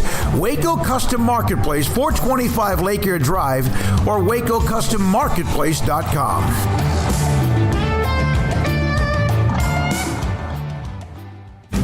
Shorty's Pizza Shack at 12th and Bagby is a homegrown, family-owned and operated must-visit pizza place in Waco. Fantastic pizza by the slice or get the whole pie to share. Great happy hour specials every single day, and it's not just pizza. Great wings. You have to try the Sikkim sauce, chili cheese fries, pizza pillows, and more. Dine in for a great hangout or carry-out. Order online at shortyspizzashack.com or do yourself a favor and bring your crew to the restaurant at 12th and Bagby. Shorty's Pizza Shack. Tell them Paul sent you by.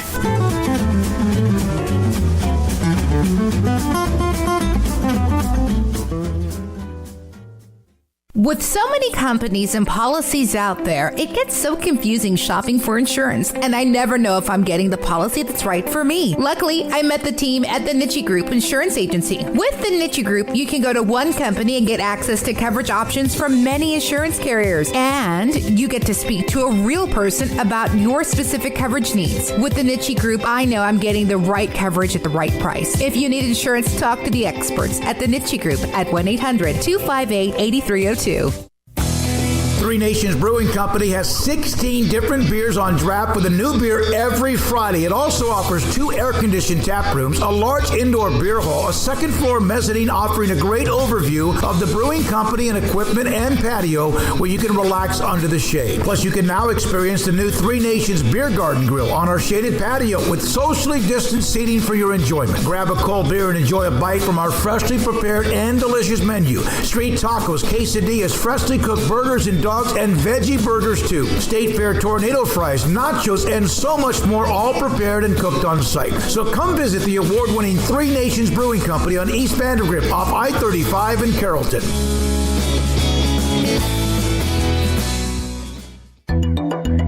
It takes time to reach goals. It's a truth that applies to more than sports. It goes for your financial goals as well. You work hard for your money, and you deserve an investment strategy that lines up with your game plan. And Tom Albers, your Edward Jones financial advisor, can help. If your financial investments aren't putting forth the effort you desire, stop by today for a financial review. Tom Albers, 4301 Lakeshore Drive, 254-776-7605. Edward Jones, member SIPC. Welcome back to Sikkim 365 Radio. This is Brown right here. Stops, scoops it up and in. Wow! Oh my God! The 5 o'clock hour is brought to you by Edward Jones and financial advisor Cam Heathcott. Edward Jones, making sense of investing. Now here's David Smoak, Paul Catalina, and Craig Smoak. So the NFL weekend, they had their first weekend, and there was the Cowboys game with the 49ers, and even then that game was 23-7, and Jimmy Garoppolo mistake made it somewhat interesting at the end. Of course, very interesting because the Cowboys could never play a game, win or lose, without drama. And the Raiders and Bengals was somewhat close, but even then for a while, the Bengals kind of had that in control. But even without that. And there was drama in that one too. Yeah, there was. Yeah. Average audience, 30.5 million viewers, up 21% from last year. Over 34 billion total minutes consumed across all platforms, highest total on record. The Wild Card Weekend, over 102 million total viewers tuned in over the course of Saturday, Sunday, and Monday. The 6 games then averaged, as I mentioned, 30.5 million viewers. That's the Wild Card Weekend. And there was 1.5 games that probably could maybe keep you to the end. I'm not saying if you're not a team you got blown out, you still watch them. I watch my team even if they're getting blown out.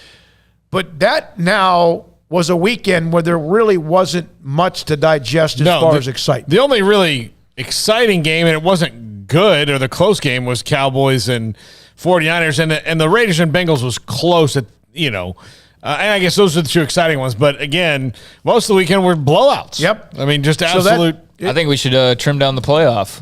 Yeah, there we go. We should make it just 4 teams to get in. Why? Why are we doing all these other games? Guess what? They have no competition. None. Well, College even if they football did. could have been, but they aren't because they're not smart enough to understand. They can at least find their own niche, which we've discussed as well. Well, if it's the NFL, even if they had competition, I mean, throw whatever idea you want to out there. Lady Gaga live concert or, award show or some other sporting event. Nothing's going to stack up with the NFL. I mean, in the playoffs, much less. So, yeah, that's huge numbers. I guess the whole people are going to stop watching, because of Kaepernick or whatever has not worked out the way that maybe some people thought it would at the time, because clearly the ratings have not gone down. And if anything, they're just growing. But, yeah, that's a good weekend for the NFL despite much drama, but I don't think people are complaining. I mean, I did see some complaints the games weren't entertaining or whatever, but everybody's going to still be tuned in next weekend, and the games are only going to narrow down and then get better. It's almost like, hey, there's something to look forward to. So, I mean, they've expanded the playoffs, and I know a lot of it was money-driven and puts as the NFL, so they're bulletproof, but despite a lack of drama, it's still a very successful weekend, and it's just a very well-run organization compared to some others that we see out there. They are just crushing it.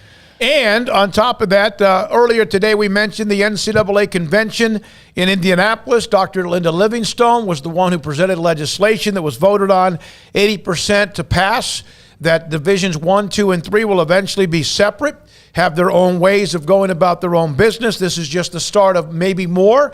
And Dr. Livingstone will join us tomorrow on Sikkim 365 Radio at 3:15. We've had the local high school note. Kevin Hoffman will stay at Mart. The transfer portal. Nair, the wide receiver from Wyoming, who had committed to Tennessee, is with now Texas, and apparently has already signed as well. And so that's that. So right now you have Caleb Williams, Jackson Dart, the defensive lineman from TCU. And as even Max said, as soon as I saw him open up with the Gary Sean Patterson, Mathis. that he ends up most likely in Austin.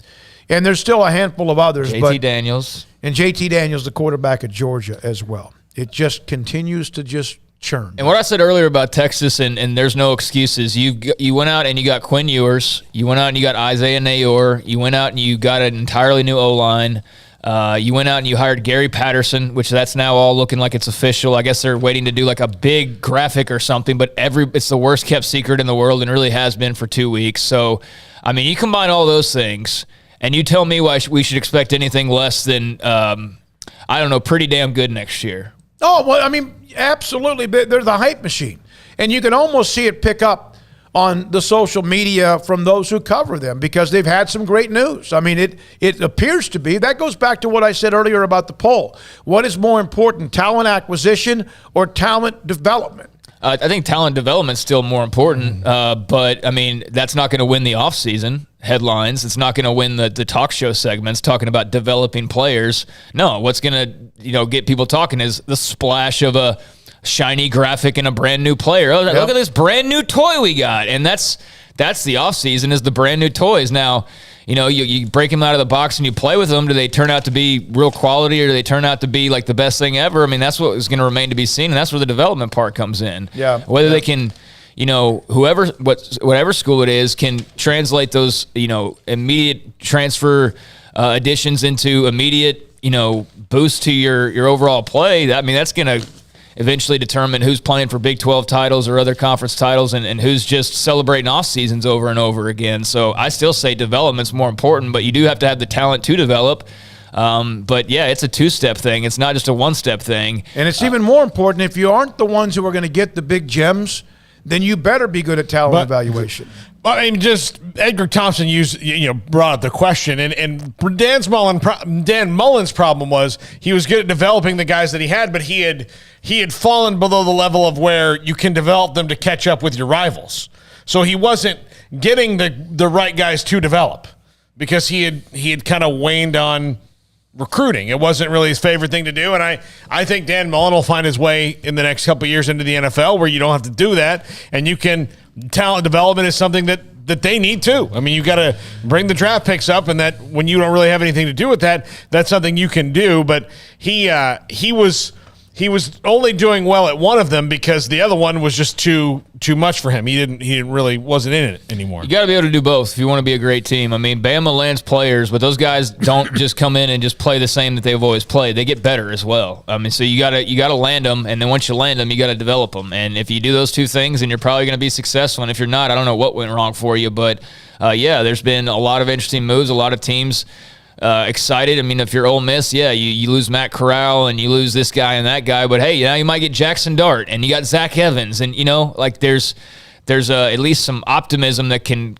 occur pretty quickly, even in light of a guy exiting, because the transfer portal makes almost instant gratification far more possible than it typically would be. And I did want to mention one other note. I forgot to mention it off the radar, but J.T. Woods of Baylor, the safety, he was originally going to play in an All-Star game, but his All-Star game has now changed. He's going to play in the Senior Bowl, which is a big boy one. I put out a list I mentioned a list 2 weeks ago of the players from Baylor in All-Star games, and J.T. Woods was going to be in the NFLPA Collegiate Bowl I guess before today. He was going to be in the NFLPA Collegiate Bowl, the only one from Baylor in that game, but now he is going to be officially a part of the Reese's Senior Bowl, so that is a step up.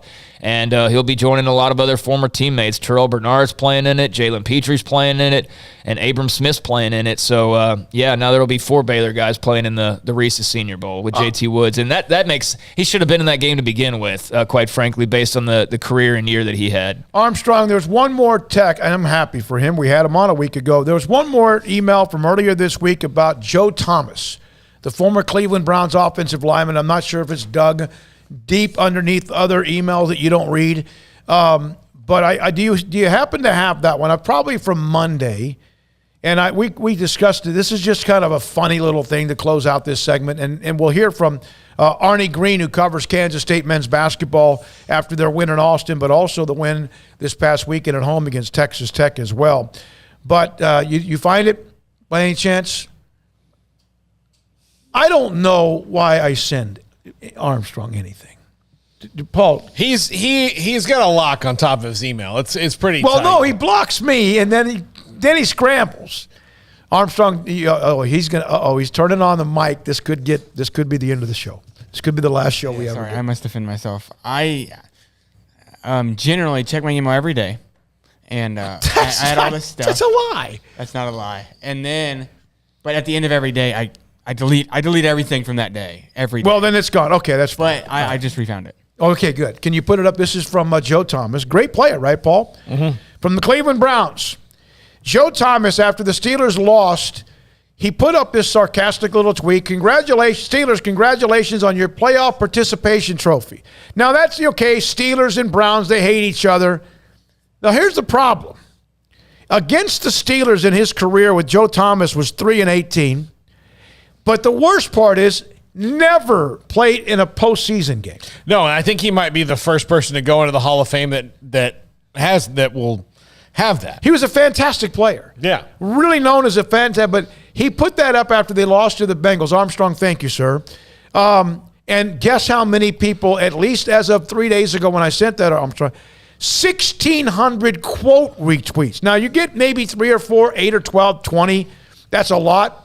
1,600, and they were hammering him. All of them, of course, were Pittsburgh Steelers fans about the fact that he never was, with the Browns, a playoff team. Yeah, sometimes, I mean, Twitter's either a great place to drop a joke or the worst. Not a pro wheelhouse to do that, considering that he never did that. I mean, he was just kidding around.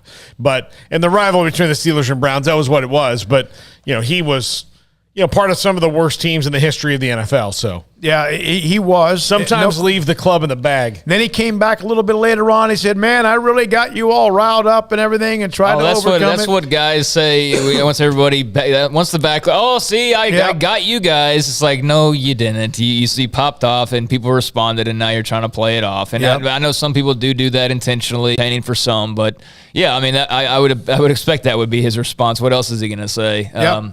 So I did want to make mention, nice win by Baylor women last night. Yes, it was. They needed to win a game pretty badly, and so that's 2 in a row for them now.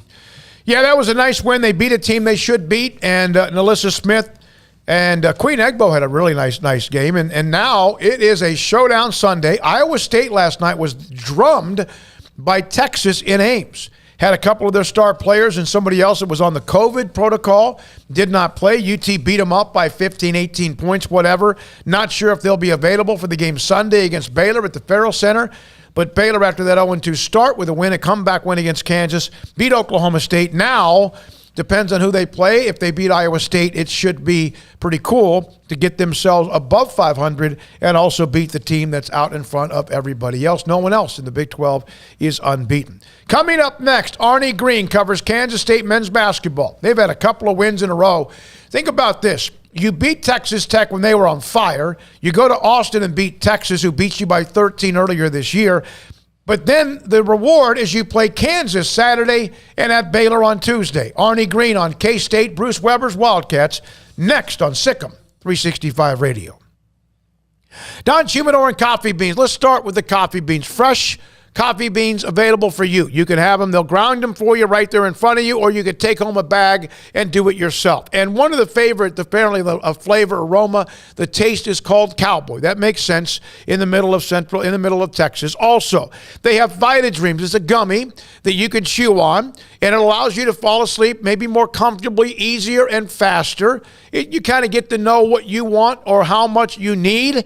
Gummy bears, Vita Dreams, available at Don Humidor as well. And perhaps if you could save 30 minutes or 45 minutes or an hour of sleep because you fall asleep rather than toss and turn, how much better will you feel in the morning?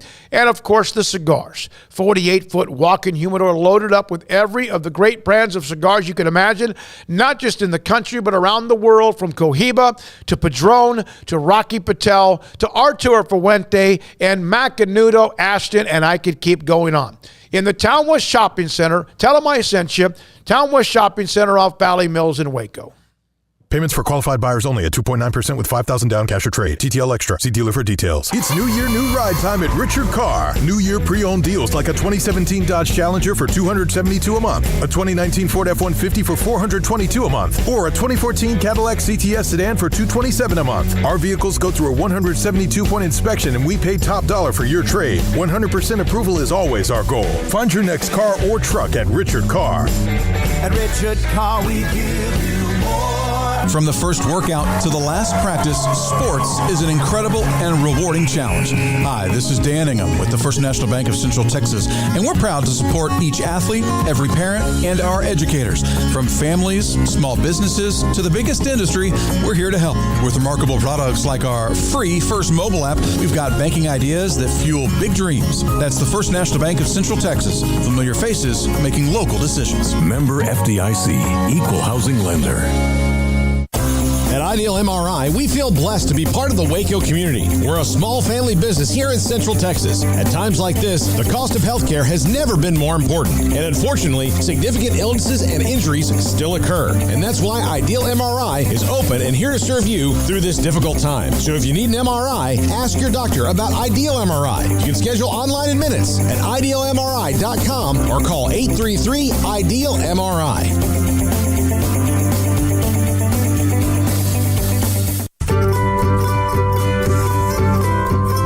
You want to know why Stonewood Dental is so successful? Listen to what happy customers have to say. It's pleasant. It's different than any other dentist office. I really feel like they care. And it's not that you're here for 2 hours waiting on someone to take care of you. It's quick and easy, and I bring my kids, and my kids love being here too. They really love the treasure box. staff is really nice and accommodating, real friendly. You feel more like home. It's not sterile looking. Everybody has their own personalized rooms with decorations and decor, and they'll even have a blanket for you when it's cold.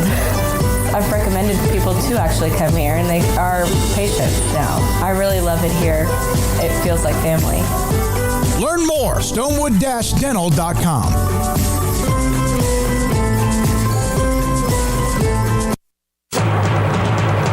At Allen Samuels Chrysler Dodge Jeep Ram in Waco, our brands continue to win awards year after year.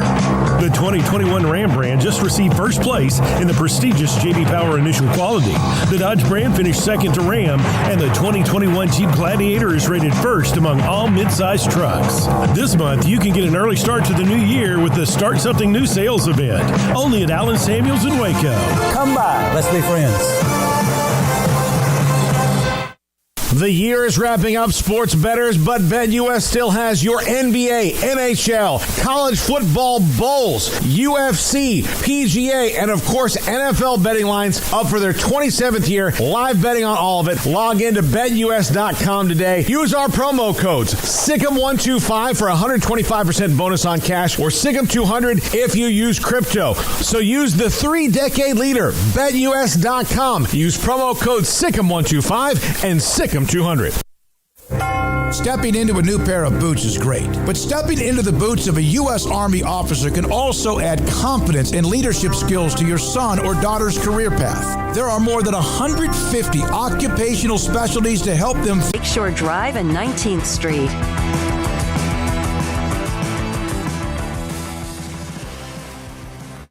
Joined by Arnie Green. He is with the Salina Journal, covers Kansas State for newspapers, Gannett Newspapers, Topeka, Salina Journal, and also the Hutchinson News. He was in Austin for that huge win for Bruce Weber and company against Texas, and back-to-back wins to get themselves in position. Perhaps, who knows? And Arnie, how big? I mean, back-to-back wins against red-hot Texas Tech, and then to go down to Austin and win that game against a team that beat them up pretty good up in Manhattan. Well, for one thing, they were at full strength this time, and they weren't in Manhattan was when they first. So I think they led that game at halftime also. So I think they just kind of wore down in that game. But they're definitely playing better now, and I think it's just taking them a little time to figure it out with all the transfers, and they've been close in pretty much every game, so not a huge shock, but definitely something they needed at this point after starting 0-4. How much did Bruce Weber need a couple of wins like this? Definitely. For whatever reason, Kansas State fans never really have embraced him like they have some of the other coaches, and kind of the first time sign of trouble, then people start sniping. So I think getting a couple of wins like this now, it doesn't get any easier with KU on Saturday and then Baylor on Tuesday, but I think if you'd asked them at the start of the conference season if they could split this 4-game stretch, they would have taken it in a minute, but because they lost those first 4 games, they really backed themselves into a corner, so they need to pick up any wins they can at this point. And the good news, even though they lost those non-conference games, Arkansas, Illinois, Arkansas is no longer really ranked, but Illinois, they're good. I mean, if you do get to that 9-9 or wherever it might be, and of course if K-State does that, that's fantastic, but if you can get enough of wins in this conference, do you feel like, Arnie, it gives them enough of that strength of schedule because of the conference they're in? You would think so. I think Bruce Weber has said top 7 is kind of their goal. I think at this point that should put him in a pretty good place. Now, where that is in wins and losses, I'm not sure, but definitely it should be. The strength of schedule should not be an issue. It's just whether they can pick up enough of those wins. The emotions after that game. First of all, K-State needs to win. Second of all, to win on the road against a team that beat them in Manhattan. As you mentioned, in the second half, they wore them down. What were the emotions? What did you see as far as when that thing ended and how intense it was? pretty intense. And I also happened to walk by their locker room right afterwards, and it was loud in there. So I think they're pretty pumped. Also, I think this is a pretty close-knit team. You know, most teams talk about that, but this seems to be the transfers that have come in have really been a positive, I think, and there seems to be pretty good team chemistry. Now, that doesn't always translate into wins, but I think that maybe helped them get through this rough patch to start league play. Tell me a little bit about what Mark Smith has done. He's hit some clutch shots. Obviously, they've needed him. Guard. He's a pretty big, thick guy. Tell me a little bit about Mark Smith. Well, he's definitely made a difference, and he's just gotten better as the year went on, I think, and he's really asserting himself now. The biggest thing with him is his rebounding. He's averaging 8.3 rebounds a game at 6'4", and they really haven't gotten a whole lot out of their post players early in the season, so it's been much needed. But most of their guards rebound the ball fairly well, which has helped them. The Bruce Weber team, when they are playing well, they will scratch and claw, usually a low-scoring game. On occasion, they might put some points up, but they are going to make you look like you're playing poorly. Does this team now start to show some of that mentality? Yeah, I think so, and I think they've got some pretty good defensive players. I think Marquise Noel is about as disruptive a little guard as you're going to see, and I think he's kind of been a weapon both on offense and on defense, just with his playmaking ability. When they ended up he came off the bench early because Nigel Pack was the point guard last year, but now they're basically going with two smaller point guards, and they've decided that what they give up in defensively, as far as height, they can make up with offense. Plus, like I said, Noel a lot of times just doesn't give guards a chance to get into their offense. Well, they have Kansas, as you mentioned, and then on the road against Baylor. You never want to say, we'll take one win. You could go 0-2. Who knows after what they've done? Is this kind of a matter of survival? And where would they be going into these two games, as you mentioned, had they not beaten Texas Tech and then on the road against Texas? That would, to me, would be almost too much of a steep hill. Yeah, I think those two wins did wonders for their confidence, and the fact that they've played with most of the teams fairly close. I think they've had 3 games that were decided by the losses decided by 3 points or less. But yeah, that would have you would question what their morale would be at this point if they'd lost those last 2 games. So. They're not going to say it, but I think if they could steal one of those 2 games, they'd have to be pretty happy going forward. I spoke to Ryan Black by text a couple of times. I think it was yesterday, and he was telling me he was working on a story, and I saw one of the stories you put at the top of your Twitter feed with Deuce Vaughn endorsing a donut store. We had Deuce on a couple of weeks ago. He was up for the Earl Campbell Tyler Rose Award, Player of the Year from anyone who plays either in Texas or is from Texas or plays anywhere around the country. How good, what kind of a great individual, not just the football player, but what Deuce Vaughn means to K-State football? He means everything. I mean, he is their offense, basically. I mean, he's as good an all-purpose back as you're going to find, because he's equally adept at catching the ball out of the backfield. They'll line him up in the slot. They'll use him pretty much any way they can, and he's really a good kid too. I mean, he seems to be very humble and just very team-oriented, and just the kind of player you want as the face of your team, especially now with Skylar Thompson. Well, Arnie, thanks for your time. Arnie Green, Salina Journal, and covers K-State for Topeka, Salina Journal, and the Hutchinson News, who was in Austin for that huge win. Kansas State plays Kansas this Saturday, then on Tuesday here in Waco against Baylor. This is Sikkim 365 Radio. American Bank has been serving Waco since 1952, and we're just getting started. Hi, I'm President and CEO Dana Hassel. Over the past few years, we've been busy investing in new technology to give you the best banking experience possible. We've also expanded our downtown branch and built 2 state-of-the-art buildings at our Woodway and Bellmead locations. With bright open lobbies plus fast, personal, interactive teller machines, everyone in Waco is now just minutes away from face-to-face banking. Visit us today and see how we're invested in serving you at American Bank. Member FDIC. One size fits all. That may be all right for an adjustable belt or cheap sunglasses, but when it comes to your financial needs, no one wants a one-size-fits-all strategy. Ben Erlinson, your Edward Jones financial advisor, knows that his most important goals are yours. That's why he takes the time to understand your needs, knowing you. That's how Edward Jones makes sense of investing. Ben Erlinson, 100 North 6th Street in Waco, 254-759-8533. Edward Jones, member SIPC. It was broad daylight. I stepped into a gas station for 5 minutes to grab a snack, and just like that, my car was broken into. They made out like a bandit. My laptop, my phone, everything. I called my agent to see what could be done, and he restored my faith in humanity. My claim was processed so quickly, and I was able to recover my losses. Stop by and see our agents at one of our 3 McLennan County locations. Coverage and discounts are subject to qualifications and policy terms and may vary by situation. Brad Boozer, Boozer's Jeweler, joins us on Sikkim 365 Radio.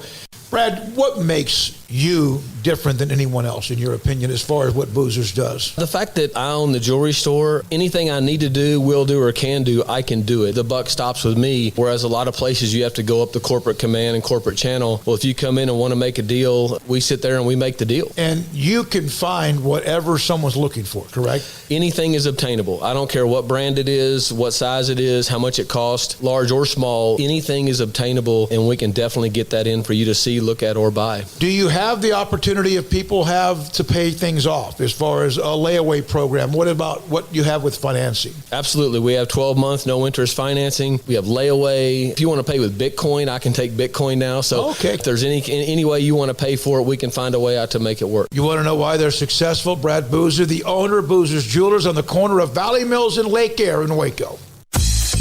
Baylor Scott & White Southwest Sports Medicine and Orthopedics, the team physicians for Baylor Athletics, diagnosing and treating all sports-related injuries, including concussions. These specialists also provide orthopedic services for athletes and non-athletes alike, whether it's knee or shoulder pain, hand or wrist injuries, orthopedic spine care, and even an arthritis and total joint clinic. Trust the doctors Baylor Athletics trusts. Baylor Scott & White Southwest Sports Medicine and Orthopedics wants to get you back in the game.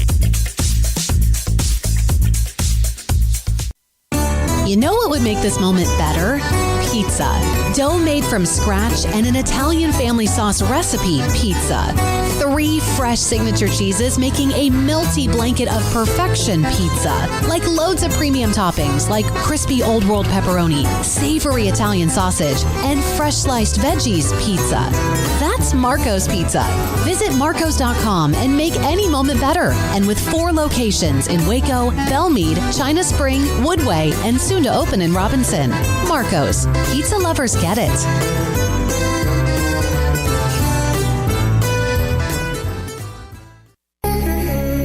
Welcome back to Sikkim 365 Radio.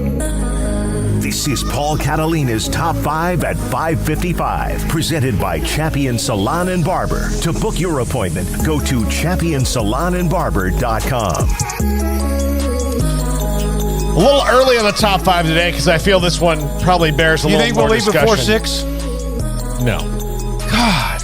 No. I don't. But there's a lot. You are a clock masochist. Oh, no. Sir.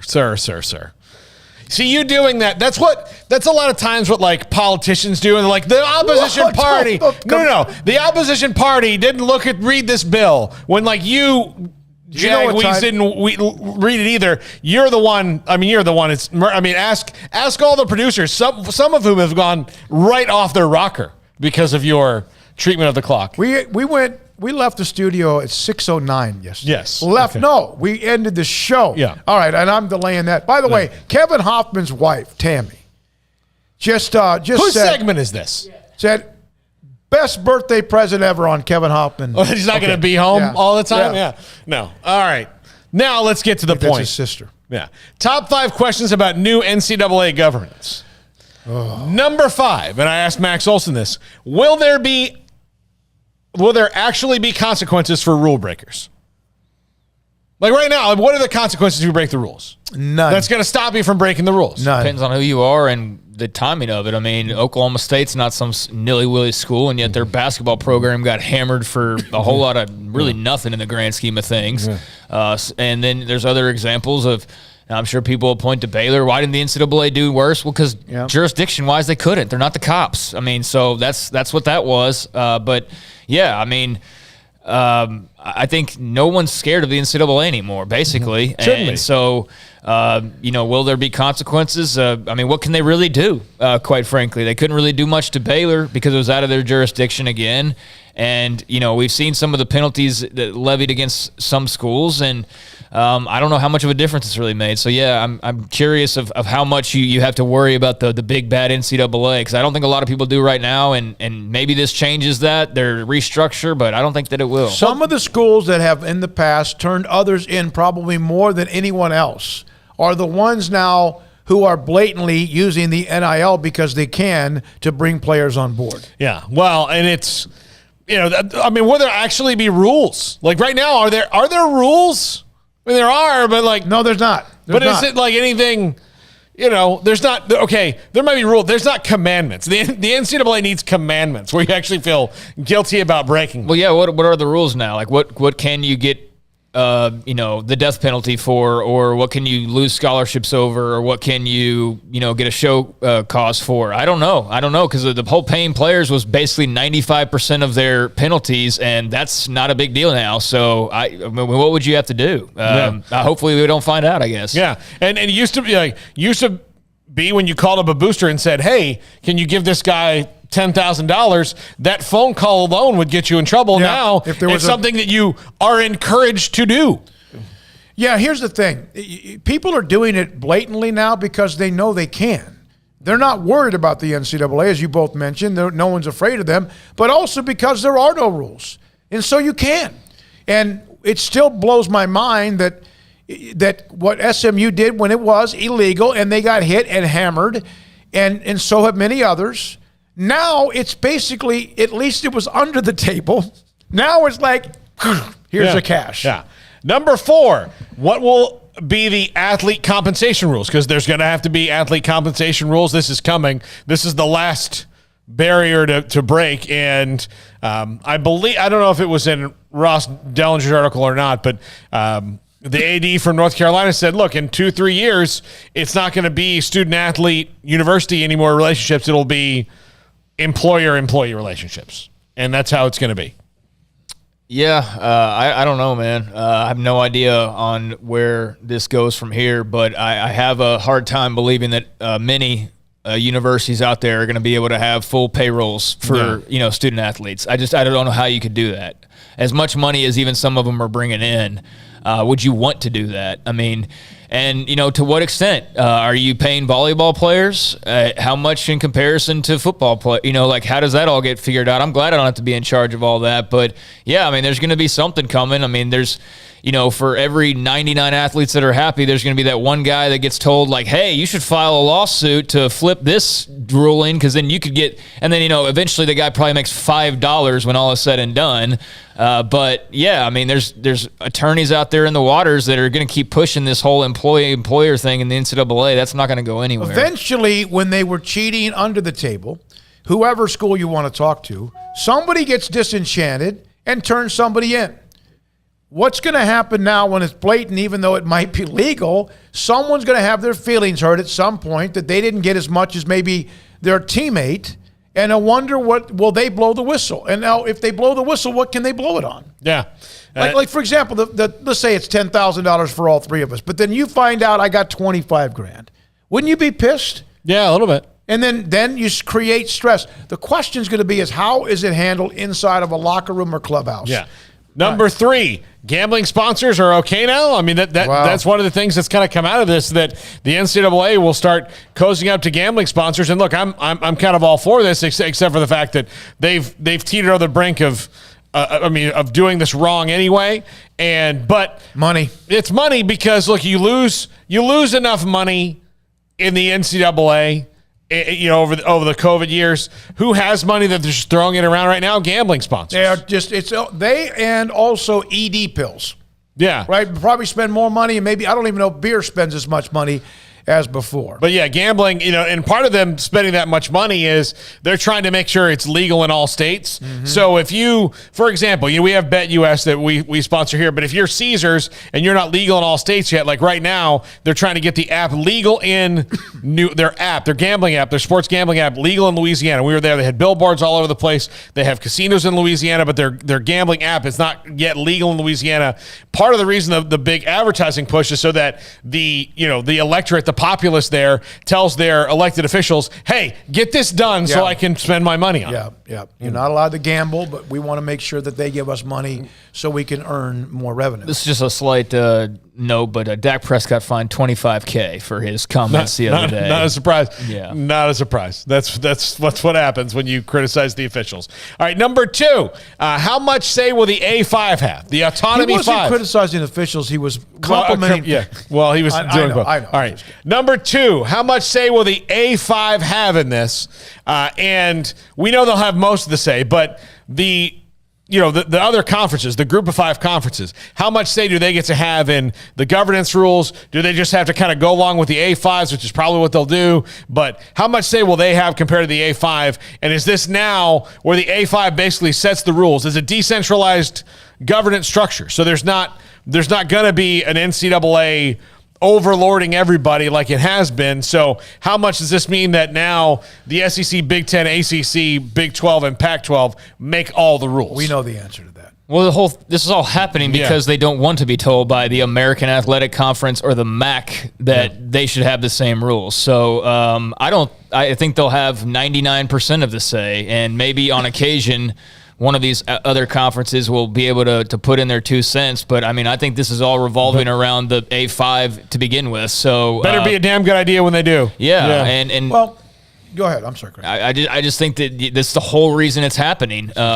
So, they're going to have all of it, if not for sure most of it. One of the arguments we hear about the college football playoff and expansion, whatever, all that.